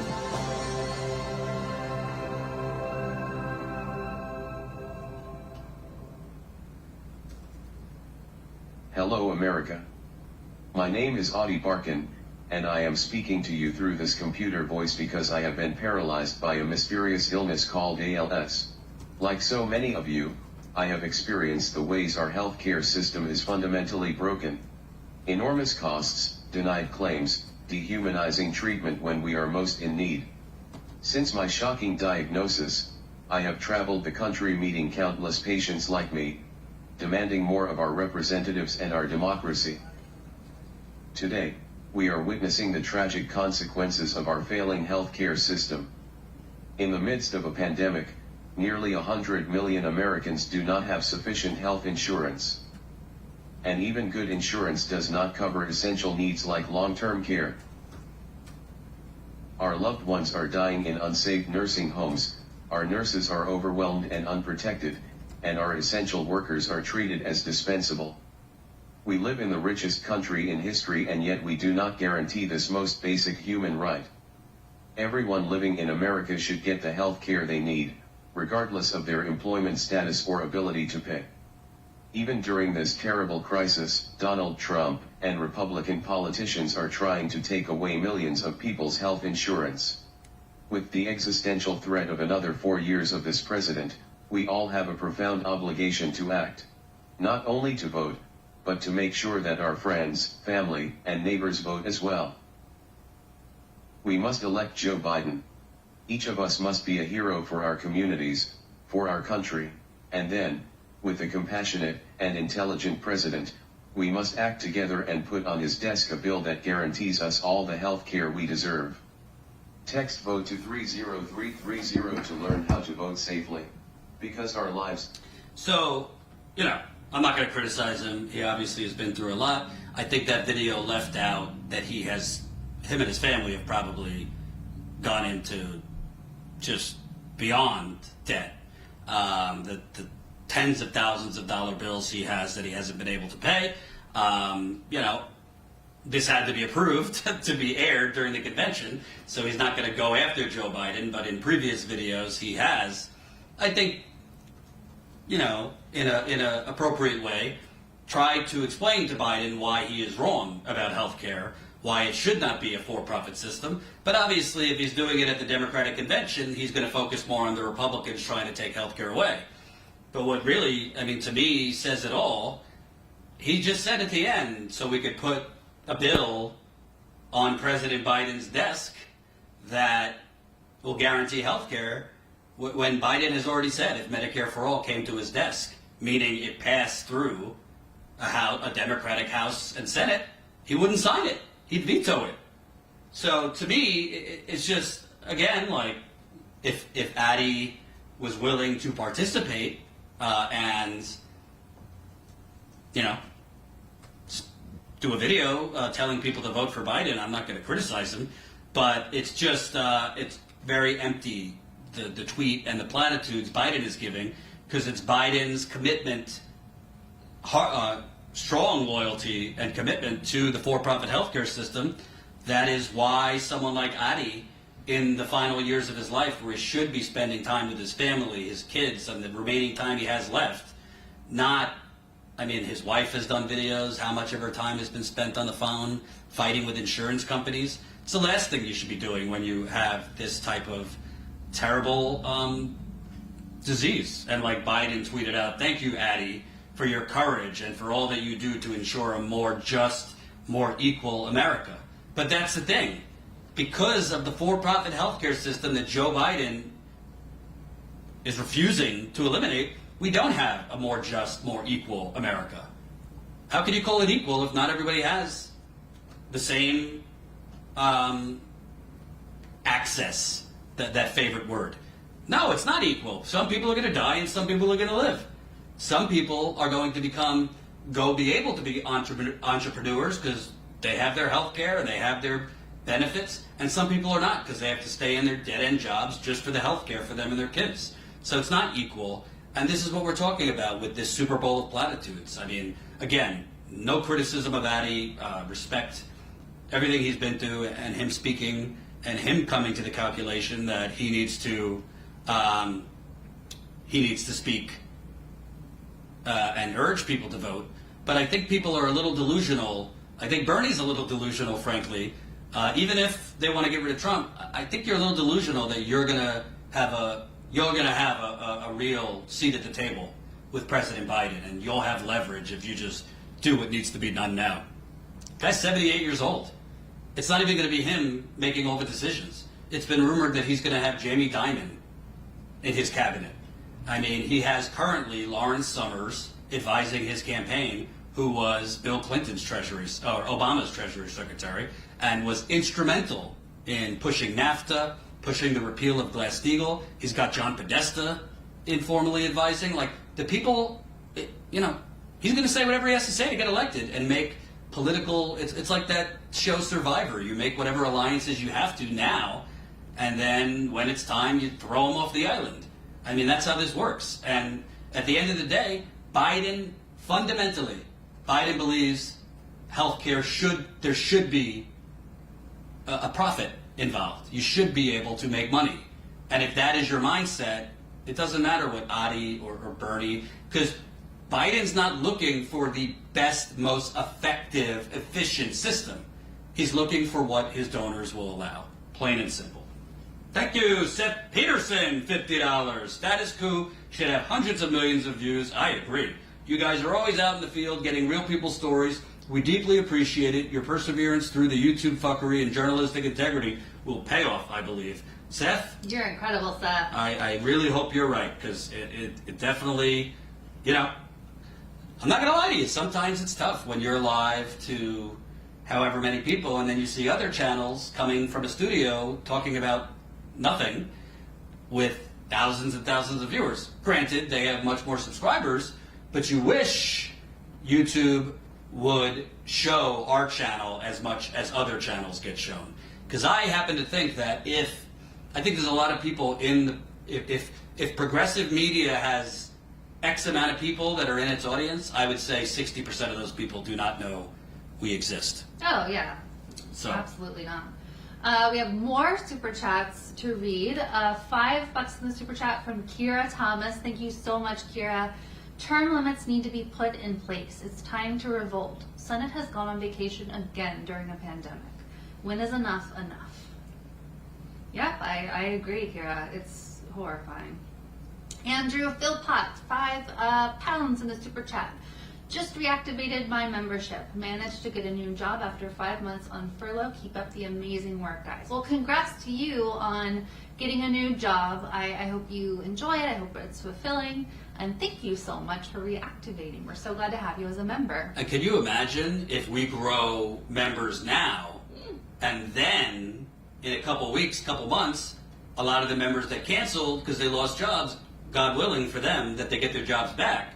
Holy cow! If we could grow like 50 to 100 new members in the next few weeks, plus get back those members we lost, we would be way past 2,000 members. So wouldn't that be nice? Jordan, holy mackerel! Whoa! Ron Collins, $100. Holy cow! Thank you. It's raining super chats. Hallelujah! Thank you, Ron. That's so kind of you. Really, really appreciate it. The super chats are great. Subscribe if you haven't subscribed. We just passed. Earlier today, we passed 88,000 subscribers. That's exciting. I just want to take a detour real quick because people have been asking about it. Well, sorry. I have a big Do list. I interrupt you too much? Is that a thing? OMG. Okay. So, Brian Frederick, $4.99 in the super chat. I am tired of empty platitudes. I want Medicare for all, UBI, living wage, free college tuition, student debt cancellation, and ending the wars. From your lips to God's ears, Brian. Thank you so much for the super chat. Andrew Dwyer, $1.99 in the super chat. Any plans to cover the Alex Morse campaign? Yeah, so we actually, during the whole smear from the Massachusetts Democrat, the college version, but also the Massachusetts Democrats were involved in this smear campaign, this horrible homophobic smear campaign against Alex Morse. So yes, I watched part of his debate against Neil. I thought Alex did a great job, and so yeah, I will definitely be keeping an eye on that, and we'll be reporting on that race for sure. $10 in the super chat from Al Walski. I'm still smiling over Jen giving that Trumpster the Italian salute. Al, for you and anyone, keep the super chats coming. I'll go find Trump supporters and just flip them off if you guys keep donating. If you become a member, I'll use both hands to flip them off. Statusquo.com/join. Amit Campbell, $5 in the super chat. It is just symbolism. They do not care. Absolutely, I completely agree with you. And I think another one just came in. Let's see. $5 in the super chat from Ruth P. Dems had warmongers and disgruntled Republicans speaking. It screams it all loud and clear. Yep, absolutely. Keep those super chats coming. Subscribe to this channel if you haven't yet. We are trying to get to 100,000 subscribers. And also, we are doing a special edition members call tomorrow. Statusquo.com/join. We've never done one from in-field before. This is the Dem Convention. It happens once every 4 years. It's an exciting time, despite it being kind of a very weird convention, to say it mildly. But we're here. We want to dish all the dirt. We want to answer all of your questions. Statusquo.com/join. We will have a great time. 3 members away from 1,750. Wow. So we are currently 3 members away from 1,750. So would love to hit that 1,750. So then we could look forward to the 1,800. And I will say, everybody has a budget, whatever. But I think it's easy to complain how terrible corporate media is. It's harder to actually be part of the solution. And I don't want to sound like my grandpa, but there's no such thing as a free lunch. It's expensive to produce this kind of stuff. I mean, this week is different than most weeks because this is an in-person. But for 3 people to be out for this trip, it costs a couple $1,000. Just the live view, the streaming costs a lot. Obviously, paying our camera person, food, hotel. We're going to be covering some other stories on the drive back, which maybe we'll tell our members where we're going during our call tomorrow. And most importantly, looking forward, if there is a Yellow Vest movement, if there is a lot of an exploding progressive movement with protests and candidates under a President Biden or a Trump re-election, we certainly want to be out there. We certainly want to have the funds to hire other people and those kind of things. So keep signing up. I saw a bunch of people asking, so I wanted to address it. Jennifer Perlman yesterday lost. She was running against Debbie Wasserman Schultz. Not going to lie to you, I have not had time to look into it. She lost by a lot. According to the polls, she lost by 30, 40, 50, 44 points. I'm not surprised, not because she was a bad candidate, but frankly, if you look at Tim Canova's first race in 2016 versus 2020, Jenn Perlman, we know that there were shenanigans with Tim Canova versus Wasserman Schultz. Well, Tim Canova, had the Bernie bump in 2016. He was the highest profile down ballot candidate. He was getting a ton of money from out of state to him. And he really got a lot of national attention against Debbie Wasserman Schultz, particularly since that year she had to resign from the DNC. So Tim Canova, not that he didn't run a good campaign, but he had a lot of built-in advantages that Jenn Perlman did not have. Secondly, I think Jenn Perlman, frankly, kind of got left at the altar by a lot of the progressive groups. Mm-hmm. I mean, you know more than I do because you were, before Status Quo, volunteered for brand new Congress, JD. I don't know why they choose to endorse some candidates or don't endorse others, but this year specifically, they dramatically lessened the number of people they endorsed. So. Right, but I would say even if you're not going to endorse someone, to me, I think there could have been more boosting done of her. I think she could have been more competitive, but I don't even think they were helping her on social media. Let alone an endorsement. I don't know why, because I've met her, I know her. She's for all the policies. But she did lose. As far as I could tell, there's not anything untoward, where it was stolen or anything like that. It's also hard to break through when it's your first time running during a pandemic in a district that skews older and wealthier, which is why Debbie Wasserman Schultz has been in there for so long. So, I don't know. But she did lose, and it's unfortunate. But we've seen it before, Cori Bush lost the first time, and now she's going to be Congresswoman. So we'll see. I'm sure Jenn Perlman has a future, for sure. Gelatin Inc. Let's just all admit it. We are screwed. Might as well drink a bottle and drive as fast as you want at oncoming traffic. But make sure it's a test drive and take the salesman with you. Do I need to call the guidance counselor? I do not. Are you exhibiting harmful things? Don't go kill yourself. It's not hopeless. If it was hopeless, we wouldn't be out here. The progressive movement is making strides, frankly.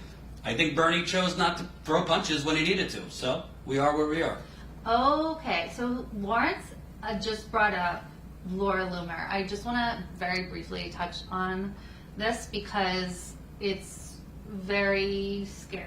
So as we know, someone, I can't even remember her name. I don't care what her name is, but a woman who is a QAnon supporter won her primary.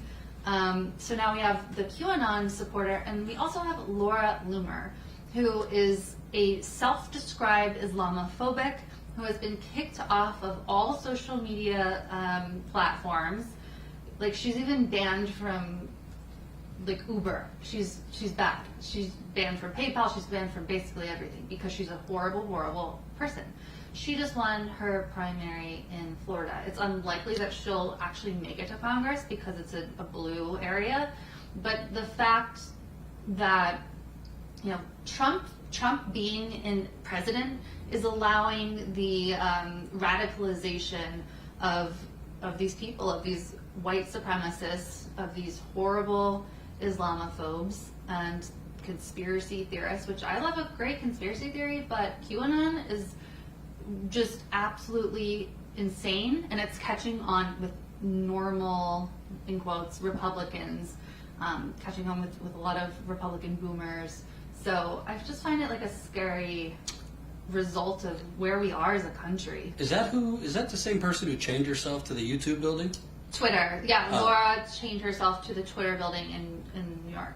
So she's a total wacko. Yeah. So just bad country. Breaking news alert. Apparently, Press Secretary Kayleigh McEnany said that President Trump will see if he is going to leave office if he loses the election, based on what happens in the aftermath. So I personally think this whole thing has been a little overblown, and people are a little scared. I mean, the bottom line is, he's not God. If he refuses to leave, like January 20th or whatever it is, like the military will come in and take his ass out.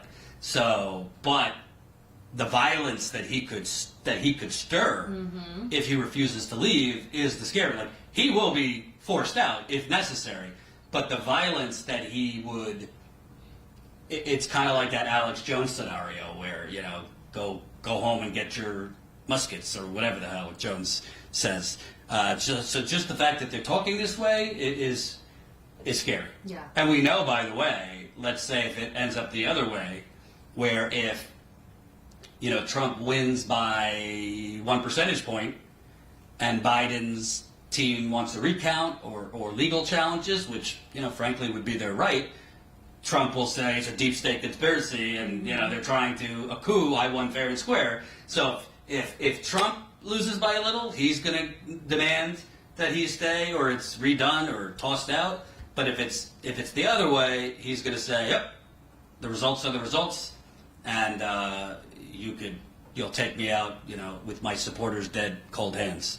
So that is very scary. And by the way, I know Kayleigh McEnany. I used to book her at Fox News. She is a empty vessel who, from the beginning I know her, she literally told me, I want to be the next Ann Coulter. So if that was your aspiration, I think you got there and then some. Wouldn't you say? Absolutely. New status quo member, welcome Shannon. Holy cow. We are now at 1,748 members. I was very much in love with Shannon Doherty from 90210. Me I was too. not happy when Dylan chose Kelly over Brenda. I think that was a big problem. Big mistake. I had a Brenda Barbie. I'm not going to go that far, but I definitely liked Shannon and her character Brenda. And R.I.P. Luke Perry. Oh, Luke. Gone too soon. Luke. All right, so let's do some lightning fire or rapid fire because we're going to be alive again later. Alive. We're going to be, well, alive and live. We don't know what's going on. There are yellow vest stuff going on. We don't, you know, we interviewed them last night, but apparently there's going to be marches tonight, so we're going to try to go out and see what's what. So definitely, if you're not on our text list, you got to get going. Take your phone, type, you know, click on the button that you would click to make a new text, and where you would normally see a number, type in 370370, and then in the section to type your message, type COUP, and that way you will get automatically added to our text list so that when we go live later, you will get a text message because boy knows YouTube's not going to notify you, for sure. So, anything else we wanted to cover? Oh, Kip! Well, we have 2 more super chats to read. So we I'm just going to go to the little boys' room while you read them. Go ahead. Okay. We have Ruth P. $10 in the super chat. Thank you again, Ruth. Dems know people are afraid of Trump, me too, and that's why they could throw in those warmongers. But I'm not going that way. It's my revolution. I'll work on the outside. However, I don't shame those that do. Yeah, I think if we truly want change in this country, we do have to, on an individual level, work towards a better country, a better world. That's if people just give up, and it feels so. It's easy to feel that way these days. Bernie is out and has been for a long time. Biden is terrible. Trump is terrible. Like, we're in a pandemic. It feels like there's nothing good, especially here in 2020. There's no good news. So it's easy to feel like just depressed and anxious. And, I've spoken to my therapist and psychiatrist, and they both say there's a dramatic increase in the number of people who are coming to them, the number of people with mental health problems because of COVID, because of the state of our country. So feeling like you want to give up is understandable, but like Ruth, I think we all have to stand up and keep fighting, even if it feels impossible right now. So very good message, Ruth. SS Brion, $5 in the super chat. Loved watching you interview Trumpers yesterday. Jordan making their heads spin was great entertainment. Yeah, I don't know how Jordan kept his cool. Just the things that these Trump people were saying, unbelievable for sure. Oh my goodness, Kip, you are awesome. Kip Winter, $25 in the super chat. From me to you, one breakfast coup on. Thank you, Kip. Very nice of you. Julie's saying microdose for depression. I've heard that. Actually, Sam, if you're still in the chat, Sam's talked about microdosing for depression. I'd love to try it. I don't know how to even go about that, in our weird anti-drug culture. I only know about constipation. I don't know much about drugs. It was a number one. People were asking. It wasn't a number two. I would like to set a goal today. I'd like to get 2 more members before we sign off. Our goal is to go without talking about your poop for 1 hour span at a time in the trip. I don't think that would be done. Flush the duopoly. Okay, so we're gonna do a lightning round. Keep those super chats coming. The support has been so amazing.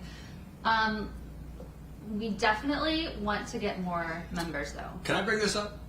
That's a good point. We are going to cut the clip of me yelling at the cop. Yeah. But you also have to identify your white privilege. A black guy could have never done what I did the other day. And frankly, I didn't even think twice about yelling at the cop because I am white.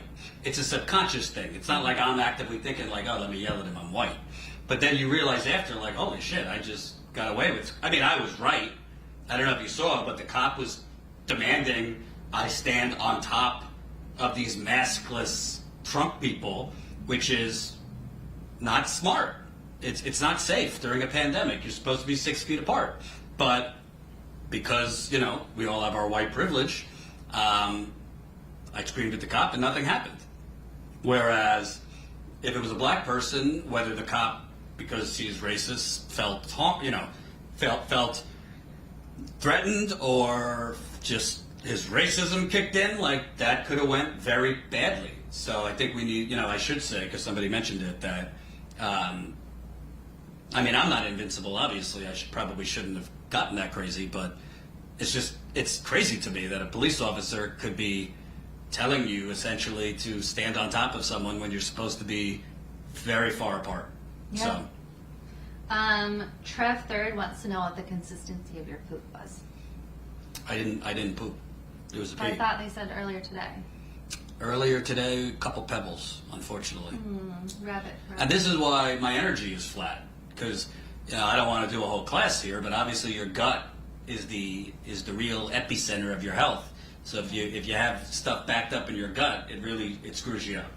So yeah, definitely. And by the way, if you sign up for membership and you join our members call tomorrow night, we could talk about another member. Welcome. We don't have the name yet, but 1,749 status quo members. Well, it could be people reactivating if it Okay, so 1 more member till we hit 1,715. But I'll be happy to take your questions, comments, concerns on everything from bowel movements to mushrooms to whatever. Bob, okay, so Bob asks how to rejoin. So Bob, it won't let you sign up twice on the membership. It only allows like you to use that email address once. So go to statusquo.com/account, sign in using your old details, and then it will give you the option to re-up. You want to hear a good X-Lax story? Somebody asked me to try X-Lax. So when I was a freshman in college, me and my friend Tyrus, who was like 6'2" and Irish, I mean, this guy can throw back a 12-pack for breakfast. Anyway, we did, what do they call it? Shotgunning? No, a keg stand. So it's like a keg stand off. So they move you upside down onto the keg to drink out of it, and him upside down, and whoever could do it, because it's like a real rush to the head. You're upside down drinking out of a keg. I would have never won on my own, because I'm a Jew. I got drunk off of 2 Smirnoffs when I was 15, and my father had to pick me up. I was throwing up everywhere. Anyway, but I put some X-Lax in his drink before, so I won. Oh my god! I told him later. So Illegal, actually. it's not roofie, it's X-Lax. No, you can't give people drugs that they didn't know about. It's not a drug, it's It is a X-Lax. drug. Stop it. I'm sending you to jail immediately. A whole food, plant-based diet will solve your problems. No meat. You see, I think my problem is based off the antidepressant I take, because it's highly constipating. You took the same one, had the same effect. So I don't want to you don't want to mess around with what's working mentally. My antidepressant has helped me over the last couple of years just be at, a good level, not too high, not too low. So I've tried other things because I don't want to cut my antidepressant. But at this point, nothing else has worked. Yeah, plant-based, all these things could help, but I don't particularly like plants. So. He's anti-plant. Tim, not only was Jordan a frat bro, but he was the president of his frat. Well, that's lacking a lot of context. That's lacking a lot of context. Is it? I moved to college, and I moved 5 times in my first year. So I didn't have a lot of friends because they kept moving me around. It's a long story. Maybe I'll talk about it on the members call. I had 9 total roommates by the end of my first year. So I was lonely. The school was only 5,000 people, so it was kind of like a big high school. So my friend in one of my classes was like, "You should come to this meeting," and I was like, I don't want to do like naked jumping jacks for friends, because this is what fraternities are. You have to get hazed and all these things. But he told me it wasn't like that, and it wasn't actually. It was very diverse. It was a lot of different types of people. I mean, you had military people, gay people, foreign people. So it really wasn't your cookie cutter jock or Abercrombie douchebag frat. But I did become president, which was good for the ladies. Oh my god. Yeah. Jordan. People are saying that they're upset that you don't like plants, and that you previously were complaining about my the fiance lots of loves vegetables. plants. I know. So Anat said Jordan doesn't like my plants, which is crazy. Like It's not that I don't like her plants. I just don't get it. Like, what do you mean you don't get it? they're just there. I mean, they're not. They're pretty, and they also put out like good things in the air. They're good for your health. They're good for your mood. People who are around plants are happier. I would like a garden, but we have plants in an apartment. So if I Yeah, could have a they're- garden, that would be different. But what are you talking about? They're pretty and they're good for the air. They cleanse the air. They do all kinds of stuff. 2 more members. Holy cow! Shane, welcome to the party. I think we got Shannon. We're now at 1,751 That's exciting. Status Quo members. The plant of membership is growing. The plant of membership. I love it. I love it. Let me be clear, that was good for the ladies in the 2000s. I'm good on the ladies now. I'm engaged. It's wonderful. My fiance said, "What the fuck is there to get? Purify the air." Yeah. Why does Jordan want to kill animals? Oh, stop. I don't want to kill animals. I've reduced my red meat intake significantly. I've had salads the last 2 days. That's true. That's true. Anyway, is there anything breaking before we go? Besides Trump saying he would not willingly leave? I don't know about breaking. I was looking a little bit earlier. I did see that Joe Biden's camp threw Linda Sawyer under the bus. How so? I lost the page, but the way I understand it is she was on, like, as part of the DNC. I don't know if it was during prime time or something before, or something just live streamed, but people have been calling her anti-Semitic, and so because that kind of blew up, like, the thing to do was to call her anti-Semitic because she's in favor of BDS. So the Biden campaign completely distanced themselves from her and gave like a scathing statement to But the a lot media. of people in the progressive movement are in favor of BDS. Yeah, but because she's Muslim, they're like using that. So Biden's campaign is falling in line with the conservatives and just totally threw her. Oh, now I'm getting super chats. Why do you want to kill innocent animals? I'm not killing innocent animals. Thank you very much. I tried the Beyond Plant burger from Dunkin' Donuts, which was gross. No, it's good. I No, love it. It's so By the good. way, can I just say, and this is not reporting, this is just my opinions, be careful with that Beyond Meat thing, because once it comes out how much chemicals are in there for them to make those little meatless patties, it might be worse than you're thinking. I'm telling you, what's in those, no good. I also want to make a book suggestion. I'm not making any money out of this, but I'm going to reach out to her. Erin Brockovich is out with a new book, specifically on water. People always tell me, Jordan, what should I do to find out about my water? Well, the first thing is go to your city website, if you live in a city or a county, and look at what's on there, but I'm not going to pretend to know as much as Erin Brockovich. So her book is specifically about answering that question. I don't remember the name. I sent it to... It's like blue something. Yeah, but it's. I'm gonna reach out to interview her because I think the water crisis is, one of the biggest stories that is not getting any coverage, and it might be, what we fight our next war on. Water could be the new oil, so we definitely are going to keep covering that, and hopefully I'll get an interview with her soon. Jelton says, Lance, never mind. I won't read that. So some new super chats came in, but that is very funny, Jelton. Where'd it go? Brian Frederick, $4.99 in the super chat. The reason the Democrats don't mention a lot of the bad things Trump has done is because they supported his military budgets, Space Force, etc. Yeah. Well, sometimes they hit him on things that they do themselves too, but very true. Pookie, New Jack City, $5 Canadian. Go buy yourself an enema. Not a bad idea. Ruth P, $5 in the super chat. Bragg's organic apple cider vinegar with the mother. Try a tablespoon with water for a while and see what happens. Yeah, Jordan, I don't know. That might be a good suggestion. I used to do that. I used to take a tablespoon of Bragg's a day. It's supposed to be apple cider vinegar is good. Ugh. Apple cider vinegar is disgusting. Well, particularly like this has the mother in it. Like it's. Speaking of a book I would not get, the audacity of this man, Andrew Cuomo, who presided over 30,000 people dying in Manhattan, New York, is out with a book, American Crisis, Leadership Lessons from the COVID-19 Pandemic, on sale October 13th. The audacity of this man. By the way, October 13th, it could very well be increasing again. Well, I'll be dead by then. In New York with the cooler weather, but he's coming out with a book after his decisions. Obviously, New York City is extremely dense and diverse, so there was going to be death. But he didn't shut down the subways, he didn't shut down the buses. There was definitely not, stay-at-home order. There was still a lot of people out in the parks all over the city, and now he's writing a book as if he is.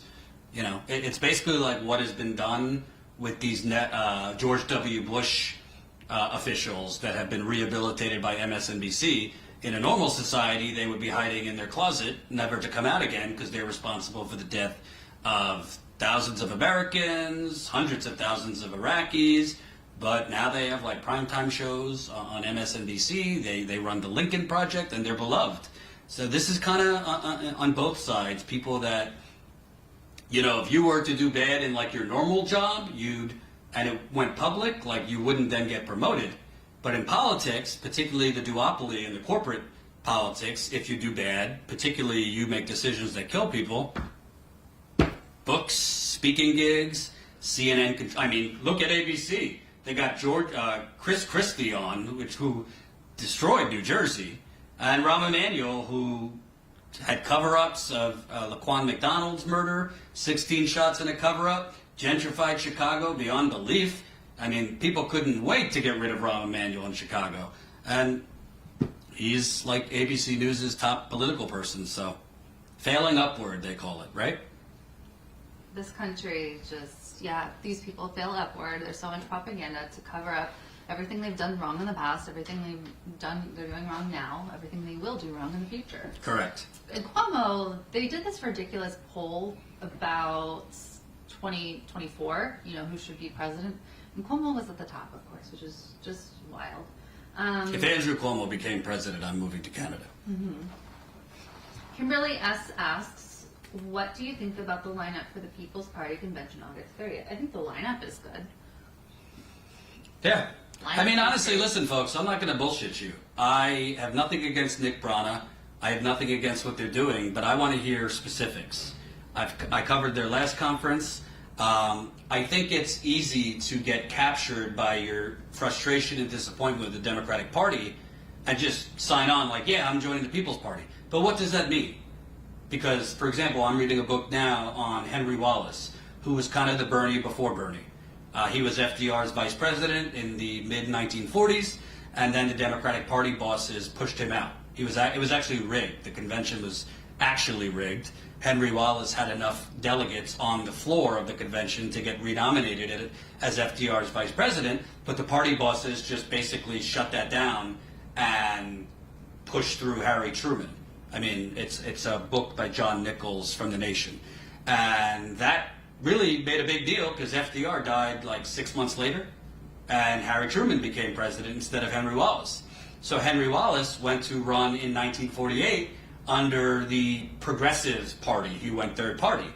I agree we need more than two parties, but there's also realities. Governors control ballot access. There's a whole, like Andrew Cuomo, we were just talking about in New York, is currently trying to get the Working Families Party off ballots and the Green Party off ballots. So I have never, unless there is a specific thing that Nick and the MPP have put forward as the way that they're going to get their candidates on every ballot, the way that they're not going to be diminished, the way that they're going to be, there won't be court challenges, what their what their plan is for all these things to actually be a viable third party. Because yes, technically on the ideas, could you as a third party candidate win? Yes, but we know that's not how this country works, and there will be heavy opposition to a third party, and there will be all sorts of fuckery to make sure an MPP candidate cannot run, or is, if they are able to run, is cast, kind of as, a fringe type person. So I look forward to covering it, and I hope more than just bashing the Democratic Party, which they will do at the conference, they have a specific roadmap. How are they going to have candidates ready for 2022, and what are they going to do to make sure they're on the ballot? And then again, 2024. Because it's easy to say you're going to be, what did they say? We're going to be the biggest political party by 2024. Mm-hmm. It's easy to say that. It's a whole other thing to make it happen. Absolutely, I agree. Josh Margulis, $10 in the super chat. Thank you, Josh. Hope you're doing well. He says, eat more plants to fix your guts and hopefully reduce need for pharmaceuticals. Also, exploit and kill fewer animals. Stop killing animals, Jordan. Who do you think I'm hunting with Dick Cheney? I don't kill animals. And my fiance, who does all of the cooking, I'd say we eat more green than we do meat, I would say. For sure. She cooks healthy stuff. Yeah. Your responses on veganism sound like cognitive dissonance. Have you even talked about veganism? I tried veganism for a few days. A few days. Well, I don't want to get into it with vegan versus. Never mind. I'll keep my thoughts to myself. I think I'm headed one day for pescatarian. I think I could do pescatarian. I think we are supposed to eat. So to put my okay, so here's my view. I feel really bad when I eat meat. I feel very sad and upset for the animals, and it's not just about not wanting to eat animals or whatever, but when you see how they're farmed in this country. It's really disgusting. It's completely inhumane. It's really awful. Beyond that, though, I think we're biologically, if that's the right term, supposed to eat animals, like in the food chain. So sly tendencies, $2 in the super chat, hilarious at the Klan, I mean Trump protest. Yeah, man, I love them. Chris Wynn, oh, this wasn't a super chat, but it was a comment that I picked out. I'm convinced Nick Brana is a grifter. There's absolutely no plan for MPP, and they're promising the world. I can tell you, I don't know grifter or not, but I can tell you, he went on Jimmy Dore's show and said that Bernie backed Jeff Weaver's plan for our revolution to take billionaire money. I mean, I looked into that independently, and that's just not true. So I don't know if he was misinformed, speaking of Nick, or I don't know why he said that, but I spoke with multiple people that were involved with the beginnings of our revolution, and Bernie did not sign off on trying to get billionaire people's money. And I don't think you should be going on somebody like Jimmy's show, who has a major platform, saying that kind of stuff, because I don't. If people are mad at Bernie or think he's a sellout, whatever, I don't agree. But we need to deal with facts, not distorting facts. So I don't really know Nick. Other than that, I've spoken with him and interviewed him. But I do think MPP, like I said, right now it sounds good, but I don't see. I need more meat on the bone. No offense to our vegans. Yeah, and people do what they feel comfortable with and what makes them healthy. Right. I think that's the best strategy. So Ruth P, $5 in the super chat. Plug your nose and drink Bragg's. It's more reliable than pharmaceuticals, and it's great for your gut. I'm going broke now, so take this advice. I dare you. Morning Saint says, I watched this stream over Jimmy's stream last night. That's a big deal since Jimmy is generally hilarious. I will point out, I'm not shaming Jimmy, but I did send to Jimmy that we're here. I said I'd love to come on your show, and I thought Jimmy's all about yellow vesting and protesting. So it's really, to me, interesting. Again, I'll always keep it real, even if people don't like it. It is interesting to me that, because it does seem like in progressive media, even the ones we like, they just kind of have the same people on over and over again. And it becomes this chummy little clique. You see the same people on Rising, the same people on here. And I like those people. But I just find it odd that the few people that are out there in the trenches, at the Trump rallies, interviewing yellow vesters, they don't highlight, and I find it strange. Mm-hmm. I agree. Yeah, I don't one of the things that's kind of good about us being out in the field is I guess it's not good that we're really the only ones doing it like we do, but we thought, in the beginning, it'll be good. There's so many progressive people who do just stay in the studio and who just comment on what's happening. So yeah, we'll send them our content that'll help us grow, but it's so hard. Even Jordan and Jimmy are friends. It's even hard to get. Well, Jimmy's pissed off every other.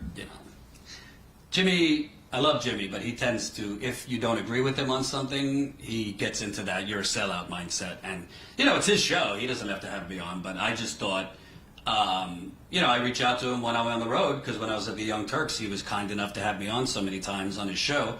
And I'm not going to lie to you, it's a big boost when we go on shows like Rising or Jimmy. It gives us a way around YouTube hiding us. And people, we have seen after going on Jimmy's show or Rising, so many comments come through oh, I didn't know you were back, even though I've been doing this for over 2 years. So, yeah, it would be good. And when we get to that point, we definitely want to elevate others. Yeah. Because I think it's important. And yeah, I don't think it hurts anybody to, showcase on the ground reporting from these things. Torgalupa, Jimmy blew up on Fee? Tell me more. I want to know more about that. So he's blown up on Aaron, Katie, and who? Fiorella. Wow. Pick on someone your own side. So, Let's see. I do love his phone calls when he has the Those are funny. Those are cartoon really people come funny. in. I'd like to hear him have Dick Cheney call in. That would be good. Pookie New Jack City. I thought this was funny. Kamala Harris smoked pot listening to Tupac and Snoop Dogg before they even released an album. It's so Hillary's hot sauce in her purse that she said this, and it's just like these people are so fake. This is Hillary 2.0. Kelly said, "You look much better since Anant has been living with you," and then she emphasized much. Thank you. And George, stop the rumors. I'm not bad-mouthing Jimmy. I'm saying I've told him we're here. I'd love to go on his show. I thought he was into the yellow vest thing. That's it. Jesus. Oh, so Turkalupa says it was Katie, not Fiorella. Thanks for clearing that up. Also, I don't think we announced this. Hold on. We didn't announce this one. I think we did. Shane? Yeah. It doesn't sound familiar. Well, just in case we didn't, welcome Shane, and just a reminder to join us, statusquo.com/join. Welcome to all of our new members today. You get a free Status Quo mask. We only have a few left, so if you want one, sign up now, statusquo.com/join. And we have a surprise Dem convention from Milwaukee members call tomorrow, where we will tell you the behind-the-scenes details. You can ask us your most burning questions. We usually reveal way too much info. We have a lot of fun, get to know you more. Statusquo.com/join. $5 a month. It's not bad. And now we're at 1,751. So if there's a miracle, maybe before we leave here we could get to 1,800. We got 49 members to go to get back to 1,800. That would definitely give us some breathing room. We do plan on covering a couple more cities on the drive back. And maybe we'll spill the beans on that. Yes. On the members call. So definitely, you can sign up for as low as $5 a month. Do it. I think we should sign off because we'll probably be live later unless there's something. There's more. Oh, more super chats. Norfolk Enchants, thoughts on Charlotte Clymer. I would love to get my thoughts on Charlotte Clymer. I would too if I knew who that was. I'm so glad for her. She's she's living her life. She is such a, she's one of the worst people on Twitter. I'll say that. She's one of the worst, Biden-esque. I think I don't know who she supported. She supported one of the female candidates at first, but now she's totally on the Biden train. She's a complete centrist. She's needlessly vicious with people. I want nothing to do with Charlotte Clymer. Who is Charlotte Clymer? I don't even know who that is. She's a trans woman who is just the worst tweeter on earth, and it's just emblematic of everything that's wrong with Democrats. Got it. Kip Winter, $10 in the super chat. Thank you again, Kip. Forget about it. Grab a couple New York slices. I'm gonna get some New York pizza. We actually had really good pizza here. I was surprised that it was so good here. Dave D says, Abby Martin gave you guys some love yesterday. That was so nice of her. Yeah, Abby tweeted out that we were doing a good job and that people should support us. Super, super nice. Abby's great. She's a really nice person. Fantastic journalist. All the love to Abby, and she's a new mommy. Mm-hmm. Lois Drumheller, $5 in the super chat. You got Moxie, Jordan. Saw it yesterday when you spoke with the Trumpers on the street. I try. Very nice. I do want to answer this person. Joe says, didn't that $1,000 donation give you breathing room? Well, yes and no, because Joe, you got to think about it, right? If you want to, there's short term and long term. So in the short term, yeah, obviously $1,000 donation helps a lot. That could cover, days and days and days on the road between food, hotel, our cameraman, this and that. But donations cover trips. Donations don't cover actually expanding. The only way we're going to expand, meaning hire more people, is if we have sustainable revenue coming in at a larger amount. So, I can't hire a new reporter for $1,000. I mean, maybe somebody off the street, but not, anybody good. So the only way we're going to grow, long term, for example, when we had Marcus doing some campaign stuff in Nevada and other cities, it wasn't because we got donation money, it was because we had grown our membership to a point where we had sustainable money coming in. So he could freelance. Right. So basically, when I say breathing room, definitely the membership is what's going to give us long-term the ability to expand. Chris Wynn asked, worse than Alyssa Milano or George Takei? Yes, 100%. Right. There was another thing that I wanted to address. Oh, so Sky, where'd it go? Okay, Sky says, since I'm new here, I just have to ask about the monotone background. Is it pandemic specific? Sky, yeah, we're in Milwaukee now for the DEM convention, so that we're actually just live from the hotel right now. You can check our other stuff. We've been live out in the field with Trump supporters, with Yellow Vest progressive protesters protesting against the DNC. So subscribe to this channel, check out our posted videos, and welcome. Mm-hmm. Very good. Hannity asked what the background music is. You might be talking about the honking. I don't know what. Some cars were That honking. was the Yellow Vest, they were marching. Oh, really? Oh, Yellow Vest. Okay, marching so the out Yellow there. Vest. So Okay. that should be our cues. Yeah. So I think we're going to be live, possibly in a little bit, covering, I guess, Yellow Vest protests. I don't know if there's more than last night, but we will see. Get their feeling on day 2 of the convention, and see if there's more tonight. So definitely, if you want to get a text message when we're live next, which might be in a little bit, text COUP to 370-370. That's 370-370. Type COUP. That way you get a text message, because YouTube does not like to notify people, particularly when you have 2 live streams back to back. So definitely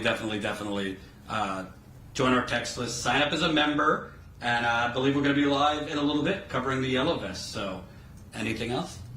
Check out our updates and behind the scenes pictures and videos at statuscoup.com/convention.